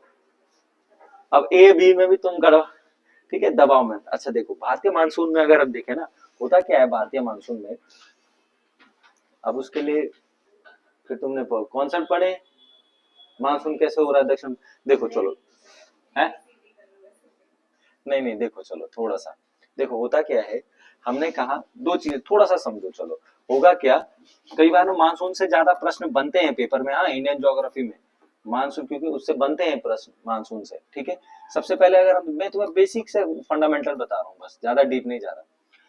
भारत की जलवायु कैसी है, मानसूनी जलवायु, ठीक है ये तो पता है मानसूनी जलवायु है। मानसूनी जलवायु किसे कहते हैं, पवने होते हैं मानसूनी पवने, उसी पवनों से क्या होंगी, जलवायु बनेगी, मोटा मोटा समझा रहा हूँ। ठीक है, भारत की जलवायु मानसूनी, मानसूनी किसे कहते हैं, मानसूनी तो एक टर्म है ना जिसको हम भारत पर यूज कर रहे हैं, मानसून किसे कहते हैं बेटा, मानसून उसे कहते हैं जब हमने कहा कि जब क्या होता है कि जब हवाएं 6 महीने स्थल से समुद्र की ओर चलती हैं, और हवाएं जब 6 महीने स्थल से वापस समुद्र की ओर चलेंगी, तो जहां भी ये जलवायु होगी, ये कंडीशन जहां भी होगी पूरे विश्व में, वहां पर कौन सी जलवायु होगी, मानसूनी जलवायु होती है। इसलिए भारत की जलवायु कैसी है, मानसूनी जलवायु। क्यों, क्योंकि 6 महीने हवाएं कहां से चलती हैं, इधर देखो 6 महीने कहां से चलती हैं, हिंद महासागर से भारत की ओर चलती हैं, ऐसे ऊपर की ओर चलती हैं, और 6 महीने कहां चलती हैं, ऊपर से नीचे की ओर चलती है, ये तो है मानसूनी जलवायु। अब ये कह रहा है भारतीय जो मानसून है ना, जो आ रहा है हमारे यहाँ, वो उसका मुख्य रूप से कारण क्या होता है, कोई मानसून हवाएं क्यों चल रही है 6 महीने, ऐसा क्या हो रहा है कि 6 महीने ये इधर चल रही हैं, और ऐसा क्या हो रहा है कि 6 महीने इधर से इधर चल रही है, ऐसा क्या हो रहा है, इन चार में से बताना था, उनमें से क्या ऐसा हो रहा है। तो हमारे पास फिर आंसर कौन सा हो जाता है बेटा, दबाव का अंतर। दबाव का मतलब क्या होता है, प्रेशर। एक फॉर्मूला याद रखना हमेशा, temperature in proportional one upon pressure. Physics में भी पढ़ा होगा, तापमान दबाव के व्युत्क्रमानुपाती होता है। व्युत्क्रमानुपाती का मतलब ये टेम्परेचर और प्रेशर कभी भी एक नहीं हो सकते, कभी भी समान नहीं हो सकते। समान का व्युत्क्रमानुपाती का मतलब एक अगर बढ़ेगा तो दूसरा घटेगा। ये कभी भी ऐसे नहीं हो सकता कि ये बराबर हो जाएंगे। भाई एक समय तो ऐसा आएगा ना कि बराबर मतलब ये फ्लक्चुएट करेंगे ऊपर नीचे, पर ये कभी भी ये नहीं हो सकता कि बीसी टेम्परेचर हो और बीसी हो, कभी भी नहीं। ये हमेशा क्या होता रहता है, फ्लक्चुएट। व्युत्क्रमानुपाती का मतलब ही ये होता है कि एक बढ़ेगा तो दूसरा घटेगा। अब भारत में क्या हो रही है स्थिति, देखो भारत में क्या स्थिति हो रही है, पृथ्वी का घूमना भी है, हो ही रहा है, समुद्री धाराएं चल रही हैं, ठीक है, कॉरियोलिस बल भी लग रहा है अभी भी, ऐसा नहीं है। लेकिन सबसे ज्यादा इंपॉर्टेंट है वो है दबाव में अंतर। क्यों, क्योंकि देखो जैसे हम ये प्रश्न करें ना आपसे, भारत में गर्मियों में ही बारिश क्यों होती है, ठंडियों में क्यों नहीं हो जाती। चलो 2 साल इसमें हो जाए, अगले साल ठंड, फिक्स टाइम है, यहाँ तक कि टाइम भी फिक्स है, जून के महीने में, ये भी फिक्स है। तो वो इसलिए है क्योंकि जब गर्मियों का सीजन आता है ना बेटा, तो टेम्परेचर हमारे यहाँ स्थल भाग का हो जाता है ज्यादा, और समुद्र का टेम्परेचर हो जाता है क्या, कम, ठीक है। और हमने एक चीज पढ़ी है अभी, क्या बताओ जरा, एक चीज पढ़ी है, अब मैं तुम्हें बहुत मोटा मोटा समझा रहा हूँ अभी। तो हमने एक चीज पढ़ी, ये दोनों कभी भी बराबर नहीं हो सकते। टेम्परेचर ज्यादा है और ये एक दूसरे के उल्टे होंगे। अगर टेम्परेचर ज्यादा होगा यहाँ तो प्रेशर क्या होगा, ज्यादा नहीं, प्रेशर क्या होगा, कम। एक दूसरे के इनवर्स है ना, प्रोपोर्शनल है। तो यहाँ टेम्परेचर कम है तो प्रेशर ज्यादा। और फिर एक एक नियम और याद रखना है आपने, हवाएं हमेशा हाई प्रेशर से लो प्रेशर की तरफ चलती हैं, ठीक हो गया। हवाएं हाई प्रेशर से लो प्रेशर की तरफ। तो जब भी गर्मियों के सीजन में हमारे यहाँ क्या आती है बेटा, हवाएं समुद्र से चलती है हमारे यहाँ स्थल की ओर, और समुद्र का क्या है, पानी इस समय इसके मुकाबले क्या है, कम ठंडा है, मतलब ठंडा है, हवाओं में आर्द्रता रहती है, वो यहाँ आके टकराने के बाद क्या कर देती है, बारिश कर देती है। तो ये है मानसून का हमारे यहाँ मोटा मोटा जो है, ठीक है। और शीतकाल में क्या हो जाएगा, शीतकाल में ठीक उल्टा, क्योंकि हमारा स्थल क्या रहेगा, ठंडा रहेगा, ये क्या रहेगा, ज्यादा गर्म रहेगा, ये उल्टा हो जाता है। और शीतकाल में हवाएं यहाँ से कहाँ चलती हैं, समुद्र की ओर चलती हैं, ठीक है। जो मोटे मोटी बात है, कोरियोलिस बल किसे कहते हैं, फेरल का नियम भी कहते हैं, ये पेपर में आया हुआ है, इस बात को ध्यान रखना। कोरियोलिस बल एक प्रकार का आभासी बल होता है जो पृथ्वी के घूर्णन करने के कारण जो है उत्पन्न होता है, ठीक है, उसे कहते हैं कोरियोलिस। इसी कोरियोलिस बल को डॉक्टर फेरल ने समझाया था, कि डॉक्टर फेरल ने कहा कि इस बल का क्या प्रभाव पड़ता है, इसको लिख लेना, ये पेपर में बहुत बार आता है। हाँ, फेरल का नियम ज्यादा नहीं समझना तो कोई बात नहीं, बस इतना समझना है, इन्होंने कहा कि जब कोई पवने उत्तरी गोलार्ध से दक्षिणी गोलार्ध की तरफ आ रही होती है ना, तो जैसे ये भूमध्य रेखा के पास पहुंचती हैं, इन पर एक कोरियोलिस बल लगता है, एक फोर्स लगता है, और अपनी दाहिनी ओर मुड़ जाती है। और जैसे ये ऊपर पहुंचती है दक्षिणी गोलार्ध वाली, तो अपनी बाईं ओर मुड़ जाती है। इसी को फेरल का नियम कहते हैं। बस आपने ध्यान रखना, फेरल के नियम में क्या है, इतना लिख लो बस, उत्तरी गोलार्ध में जो हवाएं अपनी दाईं ओर मुड़ेंगी और दक्षिणी गोलार्ध में अपनी बाएं ओर मुड़ेगी, बात खत्म। इसी को कहते हैं फेरल का नियम। और पेपर में बहुत बार आया बेटा, उत्तर में कहां मुड़ती है, दक्षिण में कहां मुड़ती है, ठीक है, बस इतना सा याद रख लेना, ठीक है। चलो, तो ये आंसर बी कर लिया, आंसर बी। फिर आगे देखो, भारत में कौन सी हवाएं बारिश लाती हैं, ठीक है, क्योंकि बारिश से ही संबंधित है सारा। हमने कहा बारिश कौन लाती है, सबसे ज्यादा बारिश किससे होती है भारत में, दक्षिणी पश्चिमी मानसून से सबसे ज्यादा बारिश होती है, ठीक है। भारत में सबसे ज्यादा बारिश कराती है, तो ऑप्शन सी हो जाएगा हमारे पास, दक्षिण पश्चिम। इनको ना एक साथ देख लो बेटा, इन सबको, ये 3 क्वेश्चन ना, ये चारों के चारों क्वेश्चन जो है कहां तक, ये 45 तक। पहले इनके आंसर टिक कर लो, फिर मैं तुम्हें एक साथ बताता हूँ, सब एक साथ देख लेंगे। पश्चिमी विक्षोभ का मुख्य कारण हमारे पास क्या होता है, मुख्य रूप से प्रभावित करते हैं, तो सी हो जाएगा इसका भी, उत्तर पश्चिमी भारत। अल नीनो क्या होती है, तो प्रशांत महासागर में हमारे पास क्या है, एक गर्म होना, ऑप्शन बी हो जाएगा। भारत के किस क्षेत्र में सबसे ज्यादा बारिश होती है, तो चेरापूंजी मानसीन राम में, ठीक है, ऑप्शन बी जो है उसका आंसर हो जाएगा, ठीक है। देखो आंसर क्यों होगा, कैसे होगा, देखते हैं। दक्षिण, जैसे मैंने अभी बताया तुम्हें मानसून वाली स्थिति बताई, ये हो जाती है तो इस मानसून को क्या कहते हैं, दक्षिणी पश्चिमी मानसून। आएगा, बारिश कर देगा। बारिश जैसी करता है तो बारिश करने से पहले इसको देखते हैं 45, बारिश जैसी करेगा तो उस दिन भी मैंने बताया था कि ये इधर देखो, इधर पे देख लो, बारिश जैसी होगी यहाँ पर टकराता है, सबसे पहले वैसे अंडमान में टकराता है लेकिन मुख्य भूमि पर केरल में। यहाँ से क्या होते हैं बेटा, ये एक अरब सागर में चली जाती है, एक कहाँ जाती है, बंगाल की खाड़ी में। अरब सागर वाली भी 3 उपशाखाओं में बढ़ जाती है। पहली उपशाखा तो यहाँ पर क्या करती है, बारिश वेस्टर्न घाट पर, केरल कर्नाटक यहाँ भयंकर बारिश करती है। दूसरी वाली जो है इस यहाँ से होती हुई नर्मदा घाटी वाला जो क्षेत्र है यहीं पर चली जाती है, और नर्मदा नदी जो हमारे पास यानी विंध्याचल ऊपर है, नीचे सतपुड़ा, इन दोनों के बीच में चली जाती है और वहां पर मध्य भारत में क्या करती है, बारिश करती है। तीसरी शाखा बेटा यहाँ से होते हुए, गुजरात से होते हुए राजस्थान या अरावली पहाड़ियों के समानांतर बहते हुए ऊपर उठती है और पंजाब चली जाती है। इसीलिए राजस्थान के ईस्टर्न में तो थोड़ा बारिश होती है लेकिन वेस्टर्न में बारिश नहीं होती। ठीक है, राजस्थान में कम बारिश होने का एक ही कारण भी है। यहां से वाली गई तो पहली वाली शाखा तो यहाँ पश्चिम बंगाल में आती है, यहाँ से जैसी आती है तो इस पर भाई जो प्रभाव पड़ता है सीधे लेफ्ट साइड में मुड़ जाती है।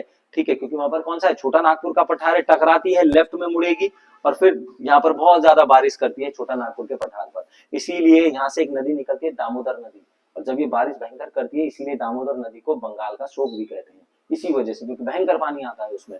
ठीक है, और फिर क्योंकि इसमें भी आएगा दामोदर में, और इसकी जो सहायक नदियां जैसे बराकर सबसे ज्यादा नदी है, ये कैसी नदियां हैं, दक्षिण भारत की सारी। अगर हम यहाँ पर देखेंगे ना तो ये नदी क्या है, हमारे पास बारिश होती है, बाढ़ आ जाएगी, बाढ़ जैसी आई ये नदी यहाँ वही पंजाब में मिलती है, फिर ऊपर चली जाती है। एक शाखा जो है यहाँ से सीधा मेघालय में जाती है और इस नॉर्थ ईस्टर्न पर सबसे ज्यादा बारिश करती है। ठीक है, क्यों करती है, क्योंकि इनकी जो आकृति है वो किस प्रकार की होती है, हमारे पास कीप नुमा। कैसी आकृति के होते हैं, कीप नुमा आकृति के होते हैं। वो बड्डे वाली टोपी है ना, ऐसे ऐसे रहती हैं। हवाएं जाएंगी यहाँ, टकराएंगी, ऊपर तो जा ही नहीं पाएंगी, टकराई तब तक पीछे से भी तो आ रही है हवा ठंडी, फिर टकराई, इसके पीछे एक और है, इसके पीछे एक और है, ये खत्म हो गई, इनके साथ मिल गई बारिश, इसके साथ मिल गई बारिश, इसके साथ मिल गई बारिश, इसके साथ मिल गई बारिश, ये बाहर ही नहीं जा पाती यहाँ से। इससे सबसे ज्यादा बारिश होती है कहाँ पर, ये जो चेरापूंजी मानसेंद्रा में किस पहाड़ी पर स्थित है बेटा, खासी, गारो खासी जयंतिया है ना, ये खासी पर स्थित है।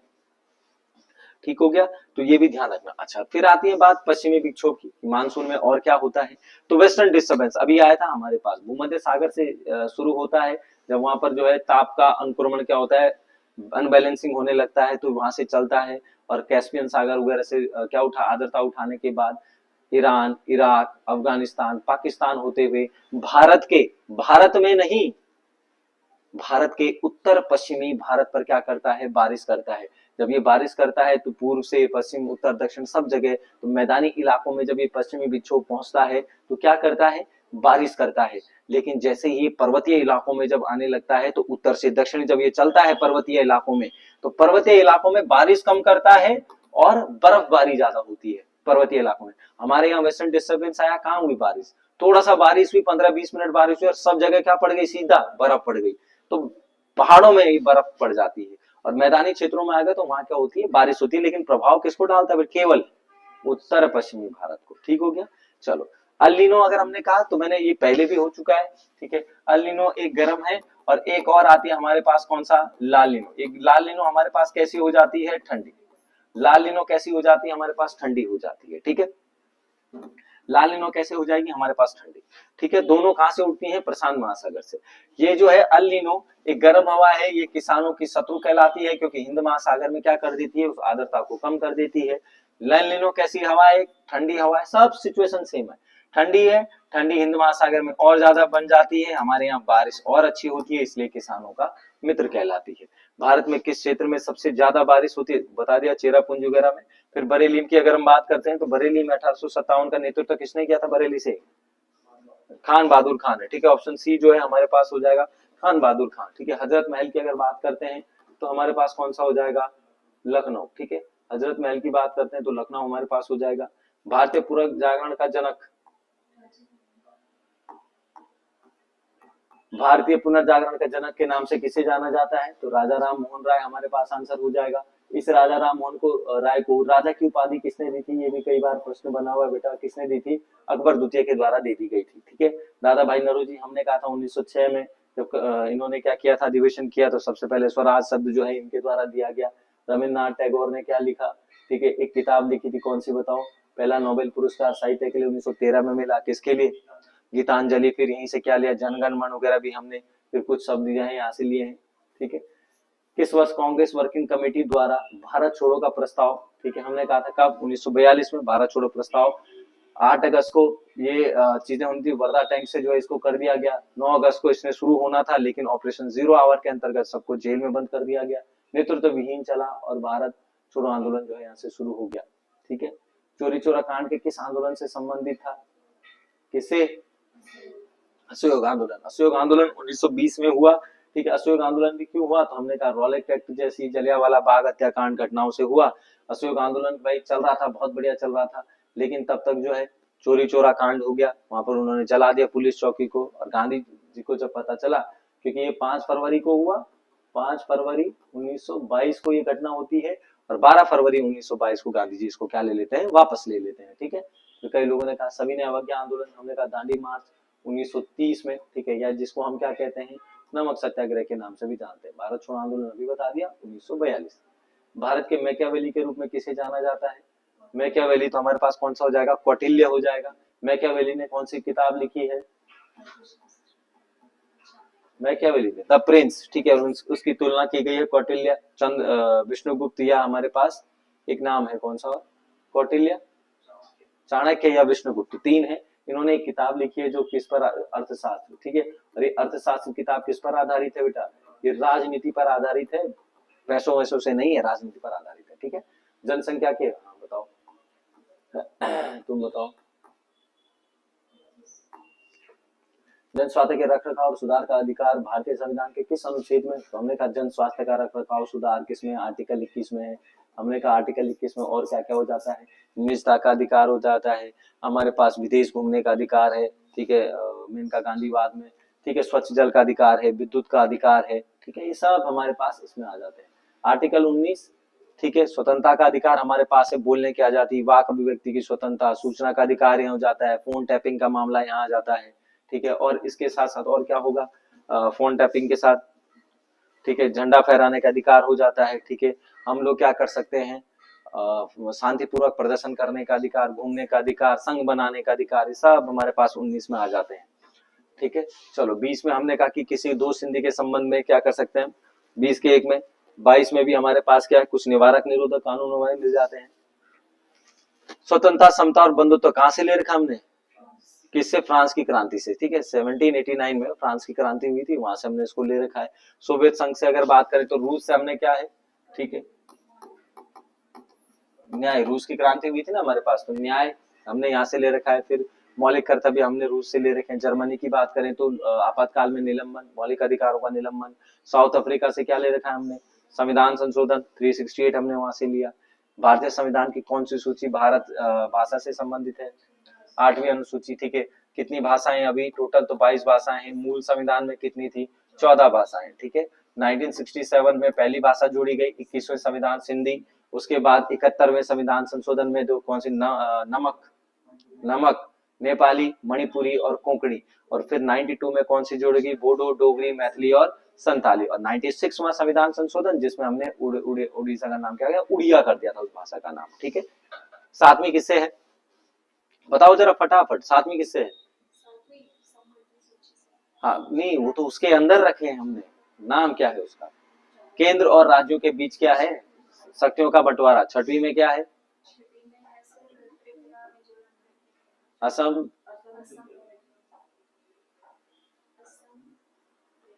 हाँ, मणिपुर, ठीक है। तो हमने कहा कि ठीक है, हाँ चलो 7वीं में हो जाएगा, 6वीं में हो जाएगा, ठीक है। 9वीं में क्या है, 1951 में जोड़ा ना हमने पहले संविधान संशोधन से, तो क्या किया 9वीं में, भूमि सुधार, ठीक है, भूमि सुधार की बातें की गई है।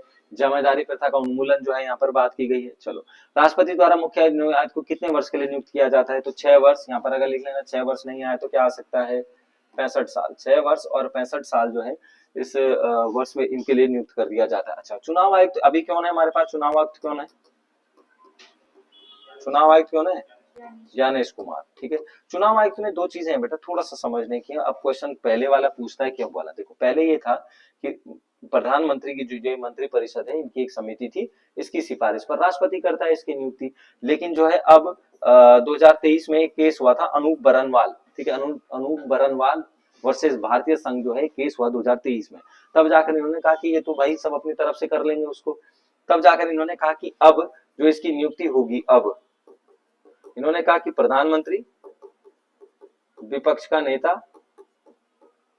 और चीफ जस्टिस ऑफ इंडिया, ये तीन लोग बैठेंगे। इन तीन लोग की सिफारिश पर ही, जिसकी सिफारिश करेंगे उसी व्यक्ति को राष्ट्रपति क्या बनाएगा, मुख्य निर्वाचन आयुक्त बनाता है। इसके साथ कितने रहते हैं, दो और जो है इसके साथ काम करने के लिए रहते हैं, ठीक है।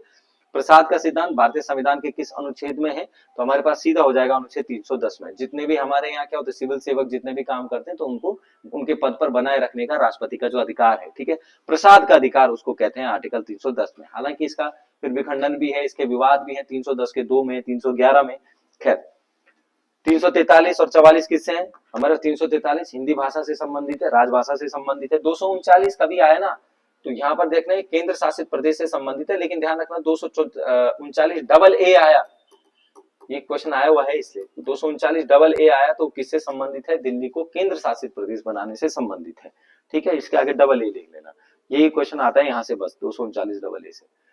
चलो 56 की अगर बात करते हैं, थोड़ा सा इसको समझते हैं फिर बाद में देखेंगे। चलो 56 की बात करते हैं। विदेशी निवेश के अंतर्गत प्रत्यक्ष विदेशी निवेश तथा विदेशी संस्था निवेश को शामिल किया जा सकता है, हाँ ठीक है। विदेशी निवेश में केवल प्रत्यक्ष विदेशी निवेश को शामिल किया जाता है, तो ये गलत हो जाएगा, ये केवल नहीं है, ठीक है, यानी केवल एक कथन से हो जाएगा। समझ में आया प्रश्न क्या है? हाँ देखो विदेशी निवेश क्या कह रहा है बेटा, विदेशी निवेश वो कह रहा है एफडीआई के अंतर्गत प्रत्यक्ष विदेशी निवेश एफडीआई फॉरेन डायरेक्ट इन्वेस्टमेंट, और विदेशी संस्थागत निवेश एफपीआई फॉरेन पोर्टफोलियो इन्वेस्टमेंट, इन दोनों को शामिल किया जाता है। तो हाँ बिल्कुल दोनों को शामिल किया जाएगा भाई। कहीं भी अगर हम विदेशी निवेश करते हैं ना, विदेशी मतलब बाहर वाले निवेश कर रहे हैं, उसके अंतर्गत क्या किस किस को शामिल किया जाता है, तो एफडीआई को भी और एफपीआई दोनों को शामिल किया जाता है। तो ठीक हो गया, हमने कहा विदेशी निवेश में केवल प्रत्यक्ष विदेशी निवेश को शामिल किया जाता है। अब दोनों में से दोनों कथन तो सही होंगे नहीं, एक ही कथन होगा, पहली बात तो यही थी। दोनों स्टेटमेंट लिखी हुई है ना, या तो एक, या तो दोनों होंगे या तो एक होगा। तो दोनों, दो चीजें आपके पास आ गई ना, दोनों कथन सही तो कभी भी नहीं हो सकते, और ये भी पता है कि ये डी भी नहीं हो सकता।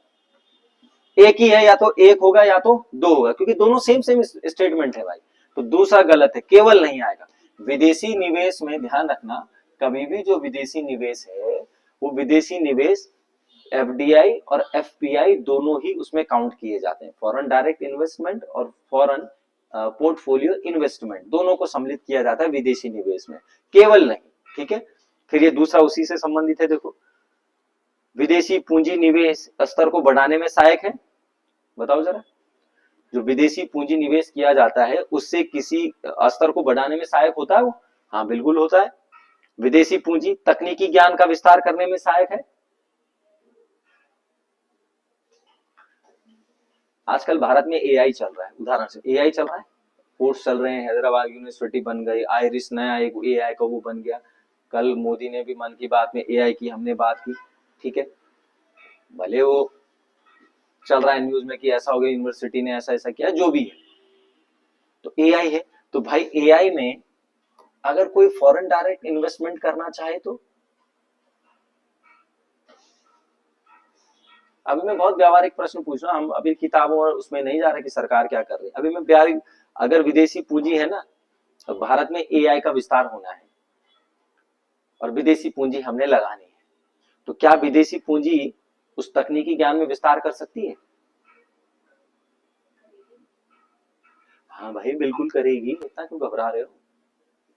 एआई का मैंने एक इंस्टीट्यूट खोला, मैंने कहा मेरे पास तो है नहीं पैसे, तो आप थे, कोई फॉरनर थे, मैंने आपसे कांटेक्ट किया और मैंने इनको बोला कि ठीक है मैं एक कंपनी लगा रहा हूँ एआई की, सब कुछ मेरा है भाई, मेरे को जरा पैसे दे देना, आप इन्वेस्ट करो मेरी कंपनी में। उसने कहा ठीक है। तो विदेशी पूंजी किसको भी करती है बेटा, तकनीकी ज्ञान का भी विस्तार करने में सहायक होती है। क्या होती है, सहायक।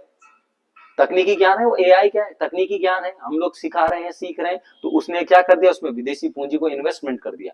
विदेशी पूंजी के निवेश में क्या स्तर को बढ़ावा मिलता है? हाँ, क्योंकि तकनीकी जब ज्ञान बढ़ेगा, अनएम्प्लॉयमेंट घटेगा, उससे क्या होगा, निवेश के स्तर में भी क्या होगी, बढ़ोतरी होगी। सहायक होता है ना निवेश का, हमारे स्तर बढ़ाने में क्या होता है, सहायक होती है। तो दोनों चीजें यहाँ पर क्या हो जाएंगी, सही है वो दोनों के दोनों, ठीक है। 58 बताओ जरा, 58 में भारतीय रिजर्व बैंक द्वारा रिवर्स रेपो दर बढ़ाने का परिणाम क्या होगा? तरलता कौन सी है, बी, तरलता तथा मांग में कमी होती है, देख लो, ठीक है। कैसे, अच्छा कैसे होगी ये बताओ।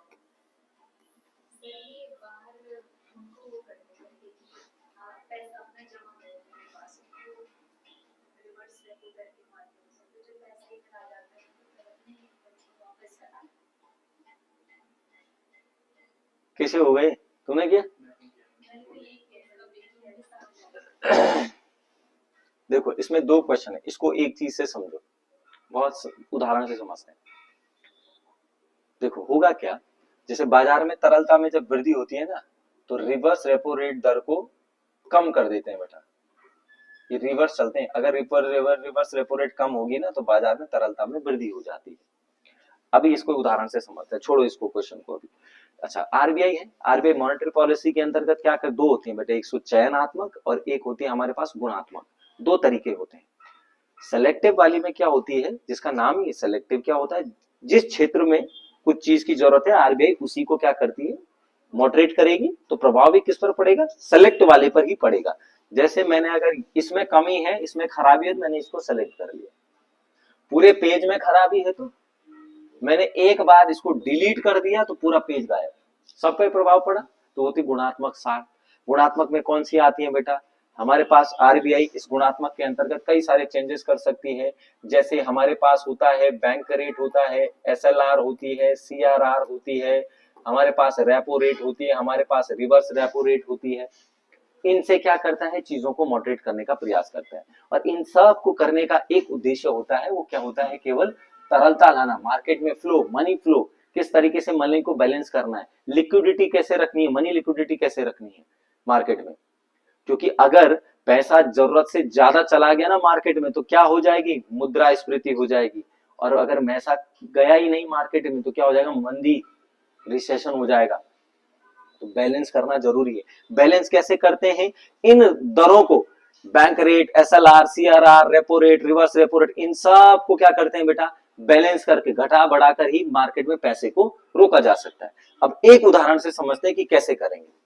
रिवर्स रेपो रेट से बताना है, सब में ऐसी ही होगा। Reverse repo rate, reverse repo rate किसे कहते हैं, रिवर्स रेपो रेट किसे कहते हैं, हमने कहा जब बैंक क्या करता है, यानी आरबीआई, आरबीआई जब अपने वाणिज्यिक बैंकों से, कॉमर्शियल बैंकों से क्या लेता है, उधार पैसा लेता है कि मुझे दे दो, इससे क्या आएगी, कमी आएगी। देखो क्या होता है, मानो उदाहरण से ऐसे समझो, हमें जरूरत है पैसों की, ठीक है, हम गए बैंक के पास। बैंक क्या है बेटा, बीच में दलाल का काम करता है। मैंने तुम्हें एक दिन समझाया था, बैंक क्या है, दलाल है। मेरे पैसों को इनको दे दिया, इनसे 12% ले लिया, मुझे 4% दे दिया, 8% अपने आप खा गया। ये दलाली है, दलाल का ही काम करता है। उदाहरण सब समझने के लिए याद रखो, दलाल। अब देखो बैंक के पास है बेटा कितने रुपए, 100 रुपए, बैंक की अपनी कीमत कितनी है, 100 रुपए है बैंक के पास। अब बैंक 100 रुपए है, तो बैंक अपने खाते में तो पैसे रखेगा नहीं, बैंक इस पैसे को कहां डालेगा, बैंक को पैसा कमाना है भाई, 100 रुपए कमाना है, तो डंप करके रखेगा, तो मुझे 4% कहां से देगा, तुम्हें 12% कहां से देगा। 100 रुपए थे, 100 रुपए लगाने बैंक ने। अब बैंक क्या करता है, बैंक के पास 100 रुपए, अब बैंक अपने पास तो रखेगा नहीं, बैंक कहां डालेगा इन पैसों को, उधार देगा मार्केट में, कार लोन, होम लोन, ये लोन, वो लोन, एजुकेशन लोन, ये खरीदना वो खरीदना, ले जाओ। तो बैंक क्या करेगा बेटा, कि जब इस 100 रुपए को दे देगा, और इस समय ब्याज दर क्या रखेगा, क्योंकि ब्याज दर ज्यादा रखेगा तो पैसा कोई लेगा नहीं, ब्याज दर रख दिया कम, 100 रुपए में बोला ले जाओ, जितने ले जाना है ले जा लो। अब सोचो क्या होगा, 100 रुपए बैंक जो है कम ब्याज दर पर पैसा दे रहा है, ठीक है।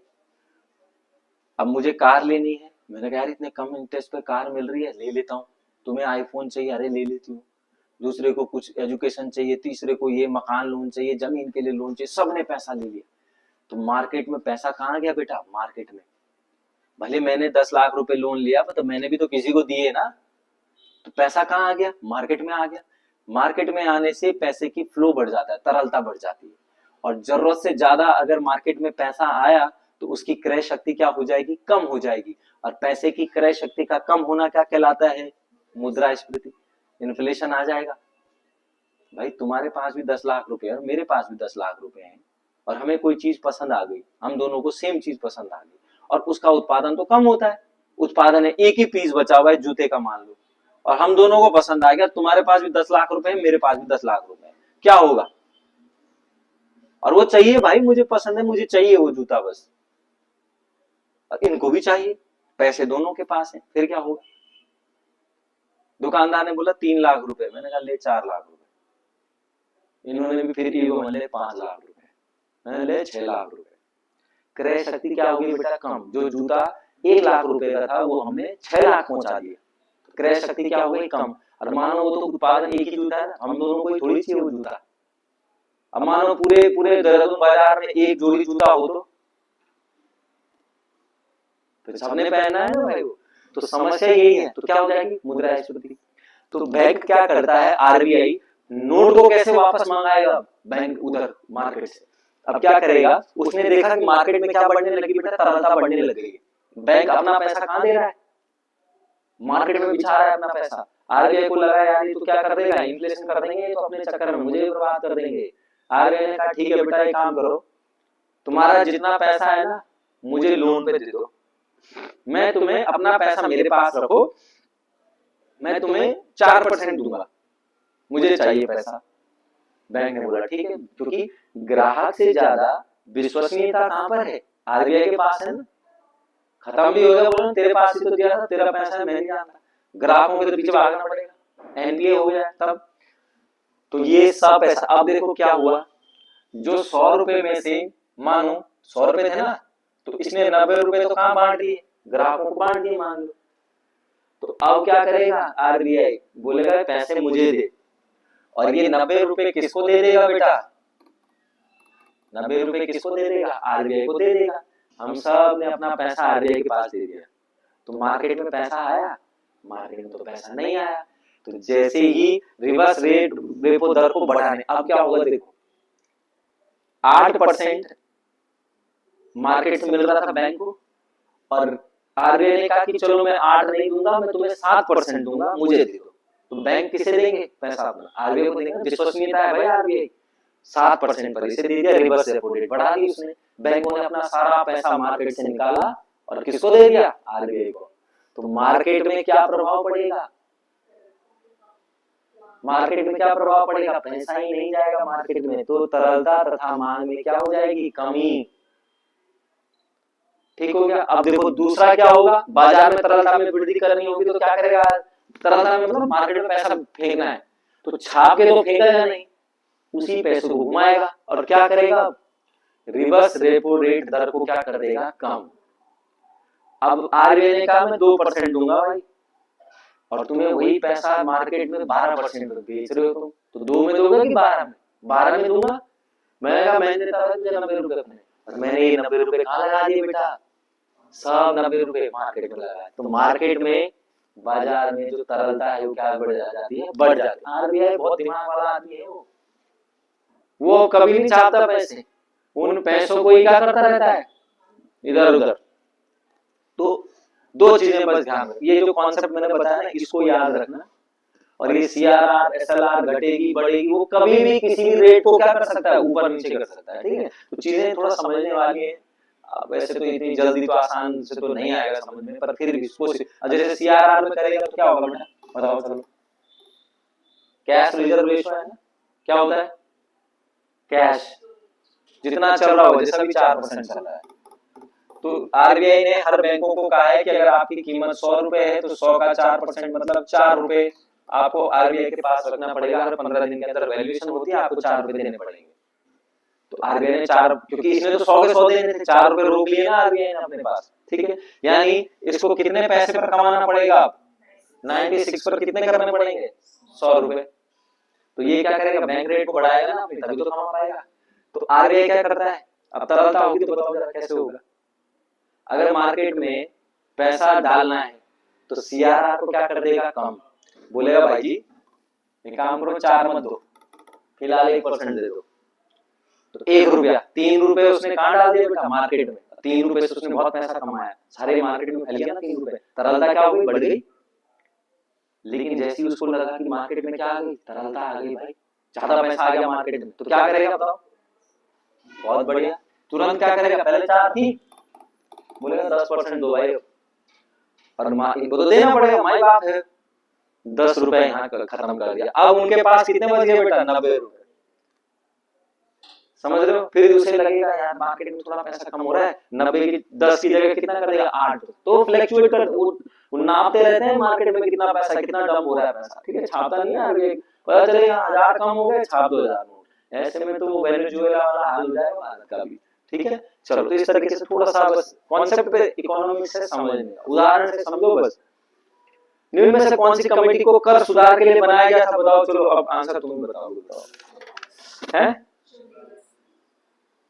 हाँ ठीक है, ऑप्शन ए हो जाएगा, चलो कमेटी। तेंदुलकर समिति कब बनी थी हमारे पास, 2004-5 में तेंदुलकर समिति बनाई गई। 2009 में क्या की थी, इसने अपनी रिपोर्ट सौंपी थी, ठीक है। तो ये किससे, हमारे कर सुधार नहीं बल्कि किससे संबंधित है, निर्धनता से।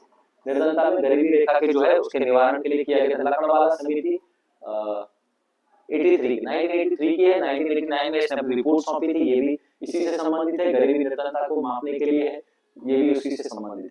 अच्छा, अगला ही क्वेश्चन है, निर्धनता रेखा को मापने के लिए कैलोरी मापदंड सबसे पहले किसने दिया था बेटा, योजना आयोग ने दिया था सबसे पहले। और भी है वो सब है, पर सबसे पहले किसने दिया था, योजना आयोग के द्वारा दे दिया गया, ठीक है। चलो, जैसे डीडी लकड़वाला, अभी बताया देखो, लकड़वाला समिति 1983 में बनी और 1989 में गरीबी से मापन के लिए इसने दे दिया था। फिर कौन सा था, दांडेकर और रथ समिति। दांडेकर और रथ समिति हमारे पास कब की हो जाती है, 1971, ठीक है। सुरेश तेंदुलकर समिति भी किससे है, गरीबों से ही संबंधित है, ठीक है। चलो 61 राज्य स्तरीय, ठीक है, राज्य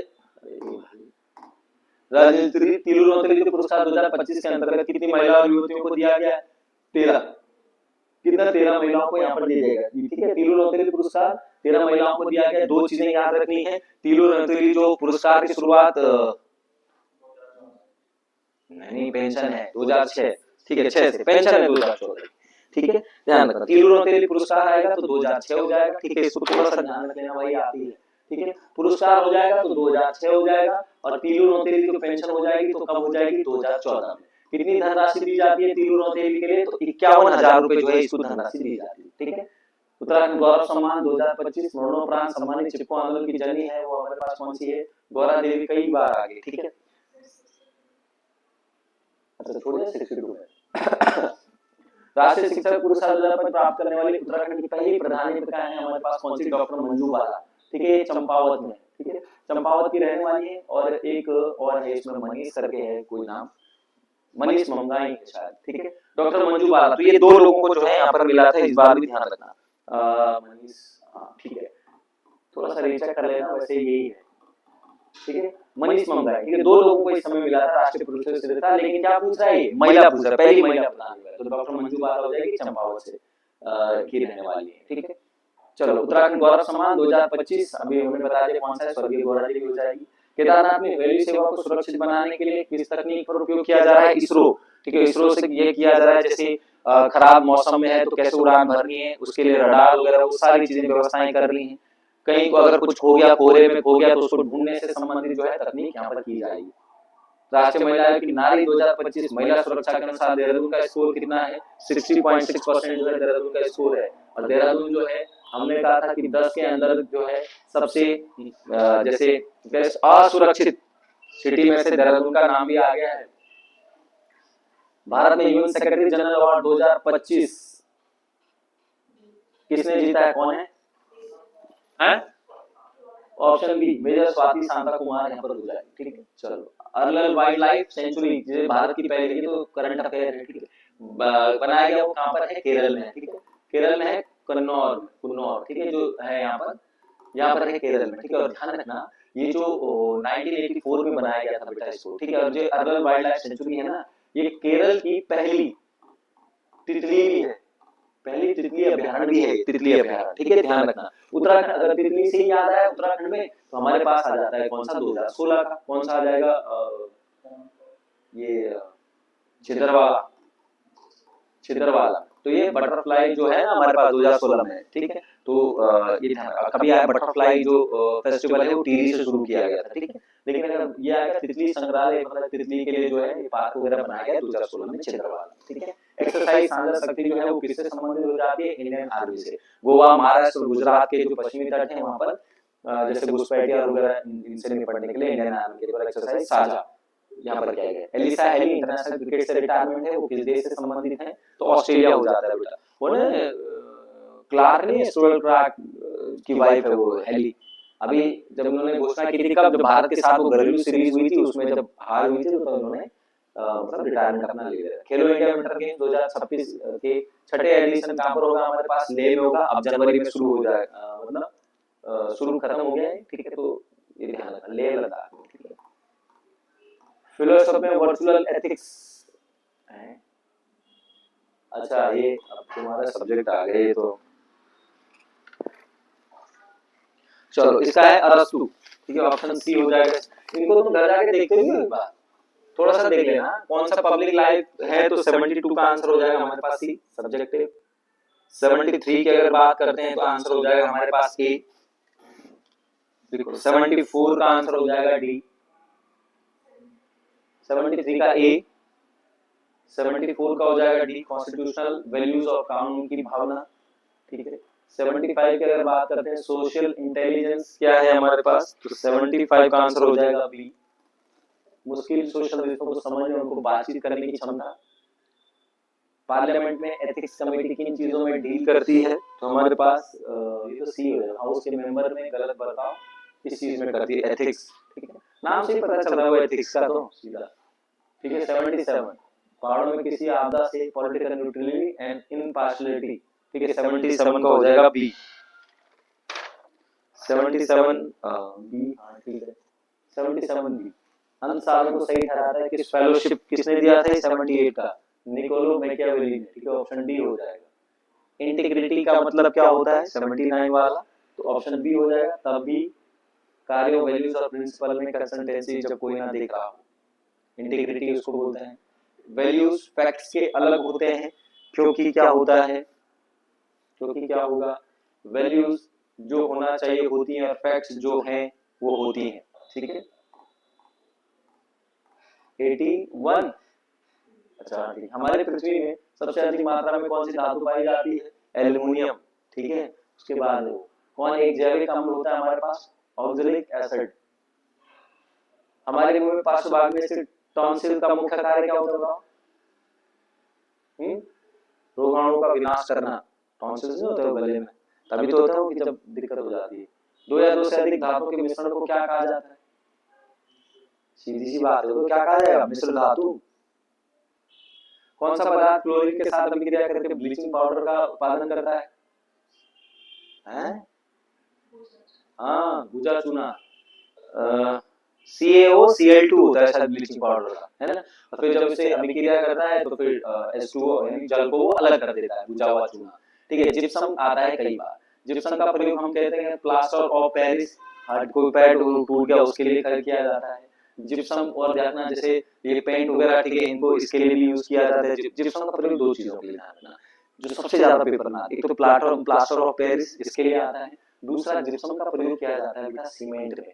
सीमेंट जिप्सम मिलाकर सीमेंट में, सीमेंट जमता नहीं, जमता नहीं, जमता नहीं मतलब बाद में नहीं, पहले कट्टे के अंदर जो है सीमेंट जमता नहीं, क्योंकि उसमें किसका यूज किया जाता है, जिप्सम का।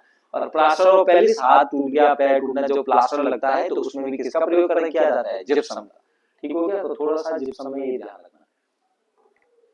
निम्न में से किसकी आयु का पता लगाने के लिए रेडियो कार्बन डेटिंग का प्रयोग किया जाता है, जीवाश्म, ठीक है। किसका, जीवाश्म, C14 कहते हैं बेटा इसको।